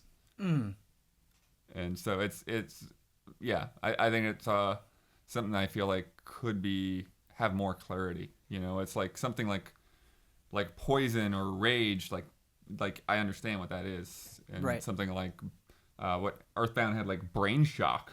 Right. I don't know what brain shock is. Well, yeah, Earthbound also almost intentionally confuses you, or you don't know what items do. And Speaking about status effects, though, you made me think of something that in theory I really like status effects. That it's something beyond damage that you have to consider, and you can build your character in a way where it's I can nullify poison, but if I'm nullifying poison, I'm not I'm sacrificing something else. I think in theory that all sounds really cool, but in practice, what happens so many times is no, buffing up my attack or defense is going to be better 85% of the time. I'm only going to encounter things that poison me 15% of the time. And so it's not worth it to equip that gear to help me in those circumstances where most of the time it's just not going to be an issue. And so it becomes just this annoying thing that you have to deal with sometimes rather than a real decision you have to make or sacrifice. And I do think that could be looked at again for sure. This went way better than I thought it was going to. Yeah. I was worried people were just going to say, yeah, I like turn-based, then we move on. I could talk about Galaxy of Heroes, my Star Wars mobile game that I love. Yeah. Just that could be my case study. For combat? Because actually you bring up a good point, is it's kind of getting a little bloated with, those little status effects. I'll be in some raid sometime and my characters literally have 20 icons above their head. Just whoa, dude. Are some of them buffs? So it's buffs and debuffs? It's all green over? for buffs, red Yeah. for negative stuff. If only we had Damiani to try to tell us that turn-based has to go. Yeah. We do need his perspective, I'm think, ready to 'cause tear him down he for would that. he would be the vocal opposition. He loves Fire Emblem. How can you But possibly... You're falling into his trap. Okay, you're right. I'm falling into that little He's Damiani not even here, trap. and we're Right. He just knows. He's and affecting the podcast. He's not even in the curling room. his fingers, yeah. No, I do want his perspective though, because I bet he would say something and then be like, "Oh yeah, Oh, you're yeah. right, yeah." I think that would happen. Are we ready for emails? We're ready to close out the show. I just have to say dear listeners / viewers, the emails have been getting better and better in my opinion. Oh. So you've definitely stepped up your game. If you would like us to chew over something on Frame Trap, you can email askeasyallies@gmail.com. Once again, the email address is askeasyallies@gmail.com. Our first email today comes in from Daniel. Question about Breath of the Wild and ex-girlfriends. Hey, allies. So I really want to get into Breath of the Wild. I've been so excited about it for a while, but recently I went through a pretty bad breakup after a year-long relationship. And my ex-girlfriend loves Zelda way more than I do, so whenever I think about playing Breath of the Wild, I just get super bummed out and I can't muster up the will to play it. But at the same time, I feel like I'm missing out on the conversation and I really want to play this game. So, panel, are there times where you had a game or movie or book or whatever associated with bad feelings? How did you move past it to enjoy it? You're not going to enjoy that game. Especially that storyline. Yep. You got to let it go. You got to just take this one. You got to take this L. You're not going to enjoy Legend of Zelda Breath of the Wild. Maybe a slightly. I agree with you. I think you're right. Next email. I think a slightly optimistic turn though on that is I think sometimes it's easy for us to get focused and be like, oh, this is such a big deal. This is an important thing. Everybody's talking about it. I need to talk about it. That may be true, but especially right now, there are so many great games to play. True. And I know you love Zelda and I know you want to do it, but maybe this is just a Fate's way of telling you to give something else a chance. Sure. And then you may just love that just as much as Zelda, and this won't seem like that big of a deal in the end. Yeah. Yeah, I mean, it may just be a thing where you just need to give it a couple weeks or something, and then just go back to Maybe it. a couple of years, maybe. We'll see. It's gotta take that L. You just need to ask somebody out, and then you can play Zelda with them. Wow. Blood's ready to just, get over it. No, I mean that's but that might be the thing. Like if you're just having bad feelings about it, you just need to be in a different place in your life. Real talk. Yeah. You know? Harsh answers here. No, but how that came out, where you're just like, yeah, just find somebody else to play Zelda with. Can we be empathetic though? Do we have any memories that are tied to games? I think MMOs are the most likely for me because I played them for such a long duration of time that it increased the odds that I was just gonna have a bad day and then end up playing Warcraft or Final Fantasy 11 or 14 at the end of that day. So there were definitely moments where and vice versa, that I would have something. I remember Warcraft, when I could have possibly missed out on the long strange trip achievement that took you an entire year to do because you'd have to do every single holiday. And it was the end of Halloween, and that was my last damn holiday, and I couldn't get some of the things, and so I was legitimately stressed, and it was affecting my other relationships. So I'm just I gotta get this thing, otherwise I have to wait 365 days to get another shot. So wait, hold on. This won't pop up again. I'm sorry, you're in a relationship, and she says, no, you can't play WoW tonight? Is that what you're saying? Or that's a possible example of how those things could cross over. Oh, okay. Gotcha. Or something extremely emotional will happen to me, and then I'm playing the game for 3 hours with my guild mates, and I just can't get into it, can't talk about it. Yeah. But yeah, that sucks. Specifically having that franchise, because that's the one thing I'll see sometimes when people will be like, I named my character name after my girlfriend. And it's or we, this is long cemented that this relationship, this franchise was ours. It's maybe don't do that. But that's the thing, you got to live that way. Sure. You got to put yourself out there. But that is a danger. You got to give that up about yourself, and you got to be aware of when you're in a relationship that you could lose this thing. Yeah. I remember in middle school, specifically middle school, that was a thing amongst a pretty wide array of people, is they would name a character after somebody they had a crush on. Yeah. That was just a thing that they did. And Sims, yeah. Sims especially. We found out what my friend named his Sims, and we made jokes about that for 5 more years. That poor guy. Sorry, man. That's embarrassing, dude. Why'd you do that? Why'd you do that? Oh, man. Yeah, I remember one time, oh, my God, at the original, back at Hornet Animation, the company I worked at before we started Game Trailers, I recorded as a test me playing Final Fantasy 11 and interacting with my friends in Final Fantasy 11. And then one guy, found him. And while I was at work, opened up the footage, and he was like, "Oh, hey, I'm talking with my friend." And everyone in the room was laughing and joking at the footage and being like, "Ha ha ha!" And I was just I got so pissed. Wait, I'm sorry. You made what? I recorded this footage of me playing, and he was just watching it and making fun of me, basically, just being like, "Oh, look, hey!" I bumped into a friend and we emoted to each other and stuff, and he's like, "Oh, we're bowing," and that guy didn't play MMOs, didn't do. He did suck, but it was a test for me to be like, I'm better than this. Like I'm fine. I recorded myself and I put myself out there, and so it was my bad for having that footage on the computer and not being able to defend myself and in the face of his admonishment to be like, I don't care. Like literally, your words are lost on me because I know I like this game. Yeah.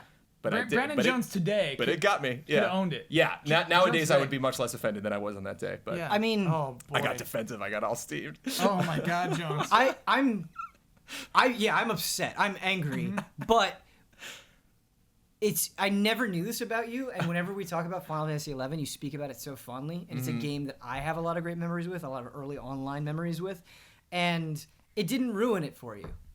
No. You know? I And certainly didn't have any regrets. I didn't look back and be like, it. oh yeah, I was being an idiot. It's like, no, that was amazing. Yeah. Hats off to you. Fake, but amazing. I feel like I'm really lucky because all of the dark points in my life, I've been able to use video games to get away from it. Right. And so, yeah, there are some games and some moments that like I remember like, oh, that was a really bad time in my life. But I think of the games fondly. Like, oh, you were something I could take solace in. You were something that I could escape to. And so there's nothing that I can think of that is ruined for me. The question even went out to like TV shows and movies though, and I think of like some stuff that like I'm never coming back to. Maybe someday, but not right now. I'm never coming back. Because of it's just tied to a relationship of like when you were happy and just like going back to that and like thinking of where you're at now. That just hurts too much. You don't have to put up with that. You got to leave Breath of the Wild behind. Stick to what's making you happy. Don't even go through that struggle. You don't need it. Life's too short for this. You don't need any one game. It's gonna be okay, Kyle. all right.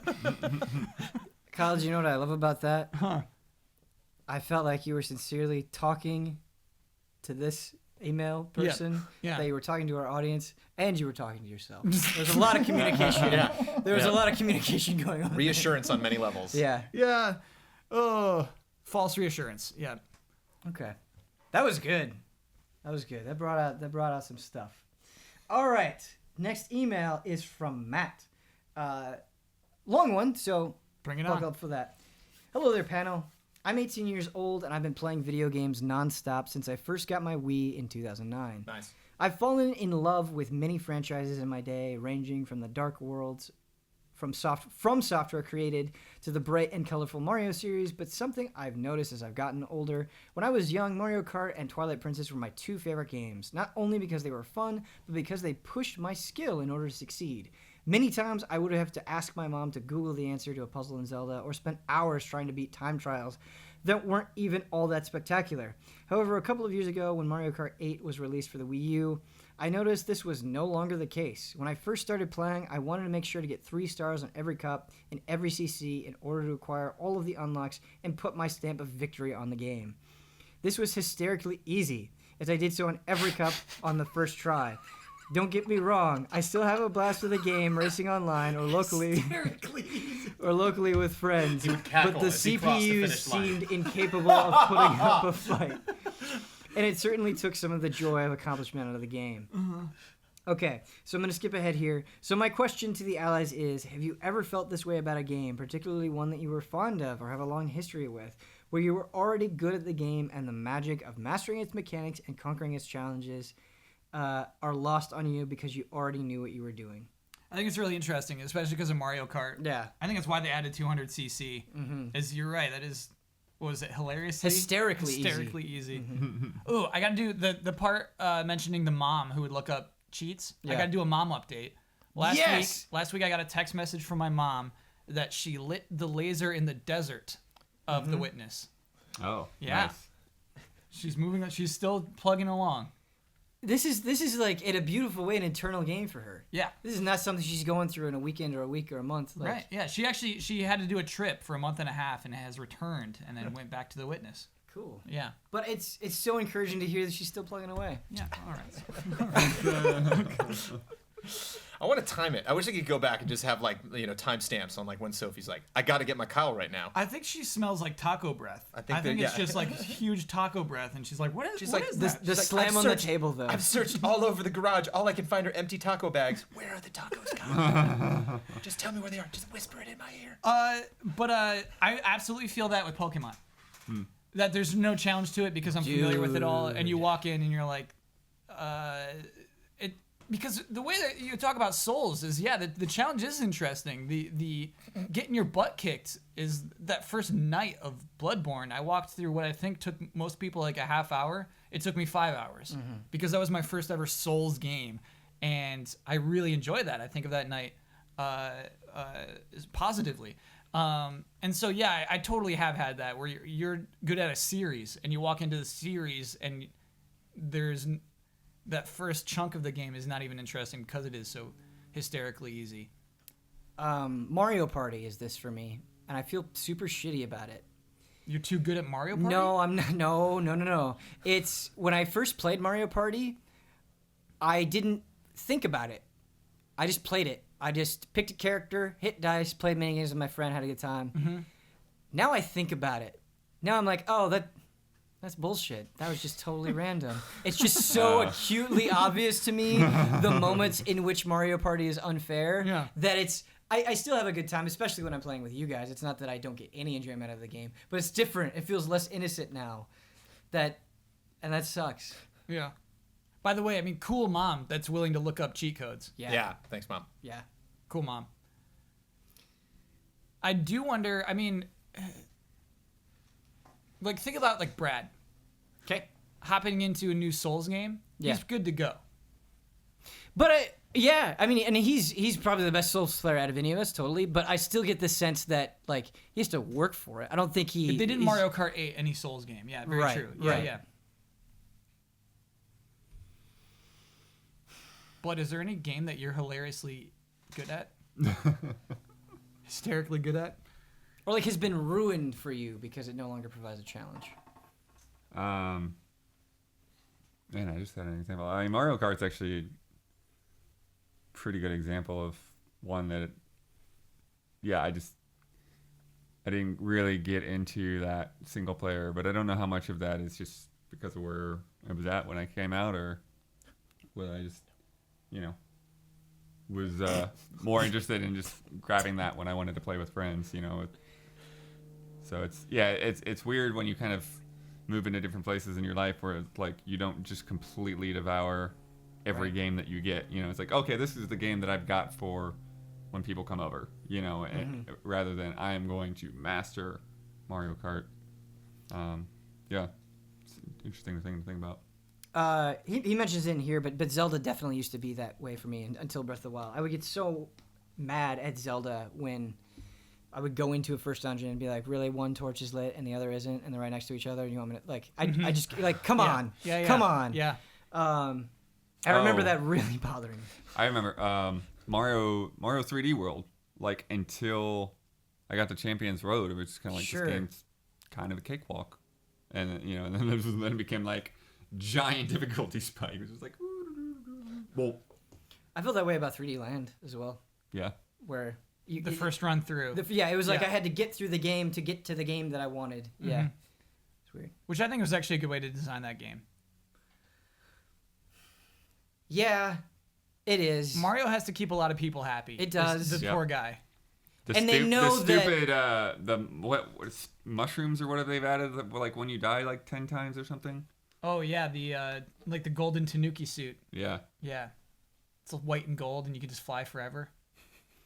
But man, I've been through Super Mario World a lot of times. And when I'm playing Super Mario, I still got to pay attention. Yeah. Still pushes back. You know what's so sad is this email came from an 18-year-old. Right. Already sick of already sick of this world. Already through it all. Yeah.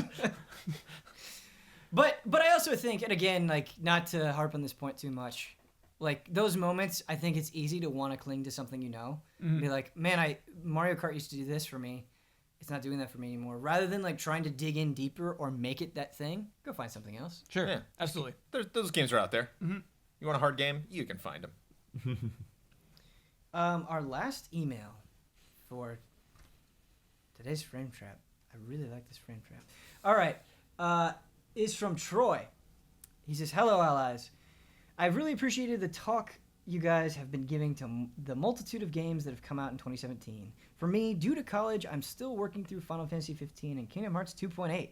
I just recently finished Final Fantasy 6 for the first time. Nice. Oh, for the first time. With that last game in mind, I wanted to add another layer to the conversation, playing classics. Yep. There are several classic or older games that I've missed that I'm really interested in playing, such as Chrono Trigger, Final Fantasy 7 and 9, and The Last of Us. Nice. However, there's so many games coming out that I'm interested in getting to, like Horizon, Nier, Mass Effect, and Persona 5.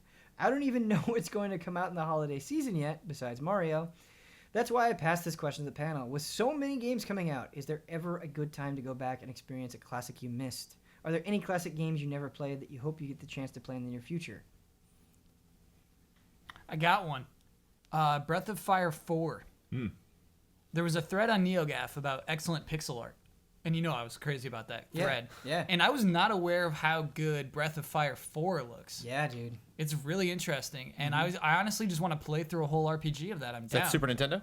That is PS1. Oh, PS1. Yeah. Even in a slow time, however, I bet it's hard carving out that space Sure. to play through Breath of Fire 4. Right. There's That's never probably a a good month- time. There's month never a or good two. time. I want to push back against that, though. I think there is a Okay. good time. I think where we are right now, and especially during the holiday season, it's hard to remember that video games totally have droughts. No matter what, Yeah, no yeah. matter what age you're in. Right. Like it's good right now, but let's check back in June. Yeah. Let's see where things are. Let's check back in July. And the thing is when those moments happen, don't let them slip by. Yeah. Take advantage of it. Yeah. That's a really good point. Say no to that family vacation. Be like, "Mom, I gotta catch up on the Rescue classics." Rangers 2. Yeah. Rescue Rangers 2. I will like. Never played 2. Oh, so you're Let's in, do it, Disney you're saying Collection. You're in for that's- that game. Is Yeah, what you're saying. and I knew Tailspin existed, but I never played Tailspin. Jones, Yeah, I that's never real played enthusiasm? Tailspin. Oh, I'm so But stoked Jones, for that's that. what's Yeah. messing Cool. everything up, though. Yeah. And I feel like that's the other layer to this question is because everything's getting re-released. There's never a good time to play the classics. Yeah. Because maybe you're waiting on that the remaster, Right. that re-release, that new collection. Yeah. But you just gotta commit to something at some point. Yeah. I mean, that collection is classics. I mean, those the Disney games, like you just couldn't. I mean, that they talked about that like the year before. Like you just couldn't play DuckTales. You just couldn't do it unless you had an NES and the cartridge. Like that was the only time it had been released. So like, this is a really good way for people to go back and play those games. It's crazy those licenses happened. I think a tool to help with this kind of thing is to attach a project to it, and so maybe you want to like write what you like about a game on after every game session, or maybe you want to like create art attached to the things that you're doing as you play through the game. It makes it more of like a behavior for you. I think it like would help because it is so hard to go back to an old game that is less engaging. There's less going on. There's fewer particles. And so it is harder to go back and play an old game, to play Breath of Fire 4 right now. I think Final Fantasy 9 was on the list there and Chrono Trigger. They're not easy to hop back into. You just played through Final Fantasy 6, which is really cool. And Ben, I really like your point that we've had droughts. They have happened. They will happen again. They will happen again. And at that point, we will never complain again. I don't want to hear it ever again. I don't want to hear it. There's no good games out right now. I will never hear that again. I don't see us saying that this year. I will never want to hear that again. Kyle, adding something else onto it, that additional layer, that or whatever you decide it is, even if it's just engaging in a community about it, about that classic game that you're playing through, I do think you're right. Like that, don't be afraid to do that. There is something though where you said that it's hard to jump back into some of these classic games. Yeah. I think that's true a lot of the times. I don't think it's true every time. And I think sometimes I see people just always assume that because a game is old, it's going to be hard to jump into. I don't think that's always true. I think even things that came out decades ago can be just as enjoyable today, and you have to take it at a case-by-case basis. Don't automatically assume that you're going to have to put up with BS. Banjo-Kazooie. Ooh, yeah. Holds up. Super Mario 64. Holds up hard. Anything else? Games? Classics? Time to play? No more excuses. I mean, I think, but depending on the game, like you could use, try to sprinkle it in there, with, Earthbound again. Like I just played that for the first time, and it kind of ties in what Kyle was saying. It's like like I said, I'm going to stream this, full playthrough, and so that kind of like held me to playing through that game, where I might have gotten knocked out of it for whatever random reason again, but because I sort of had this weekly appointment, like, even though it took 6 months to play through that whole game, like I still managed, I managed to play through that whole game and saw a lot of cool stuff. Blood, that's a good point. If you're thinking about playing a whole game, consider streaming it. Those are my favorite streams. I mean, group streams are really great because we all get together, but like there can be some stress, alongside playing a recent game. Sometimes I'll feel like I'm behind the curve. Something like Lego Worlds, it's like, man, am I just like boring our audience with this at this point? Or if it's a new game, it's like, am I spoiling something potentially? Am I conflicting with what they've played? Am I potentially oversaturating this game because all the other allies are playing it too? Where it's like you dig up Chrono Trigger, like who's not down for that? Let's do it, full playthrough right now, And then you open up all these great conversations. You get a good reference on like people around the world and how they discovered Chrono Trigger and their stories, and one of the best things ever. That's what I'm excited. It hasn't really happened yet so far with 6, but I cannot wait for somebody to bring up something with 6, and I'm like, what? And they're like, oh yeah, that thing. You never knew that was there? Like, never knew that was there. I think I did have one. I'm like, oh god, I never knew that thing was there. Crazy. It's a good feeling. I played that game so many times. Hard to believe that could be possible. How many times? At least 4 all the way through. Wow. Because of the consoles. I played it originally on Super Nintendo. Yeah. Probably played it twice on Super Nintendo. I could see in the 90s me going back. Played it on PlayStation when it came out. Played it on Game Boy Advance when it came out. And didn't finish it on iOS, but got that version. Cool. This will be playthrough number 5. I haven't had lunch today, Games are good. Oh no, you gotta eat. but I feel full. I feasted. I feel like I don't gaming. need to eat for a week. Thanks to this panel, thanks to these conversations, and also thanks to the emails. This is a good batch of emails. I know we only do 3, but they were 3 good ones. Again, if you would like to write in to Frame Trap, ask us a question, get more insight into our lives, it is askeasyallies@gmail.com. If you want more of us, if you like this podcast, go to youtube.com/easyallies. We do a bunch of things there. More things every week. We talk about wrestling. We talk about anime. We talk about movies now. We're going to have a show specifically dedicated to Nintendo, if that's your thing. And I'm sure a bunch of other stuff that I'm forgetting. We do D&D. The best way to support us is to go to patreon.com/easyallies. $1 helps keep this thing going. Keeps the lights on. So if you like what you see, consider going to patreon.com/easyallies and supporting us in whatever way you can. As always, thank you for watching. Until next time.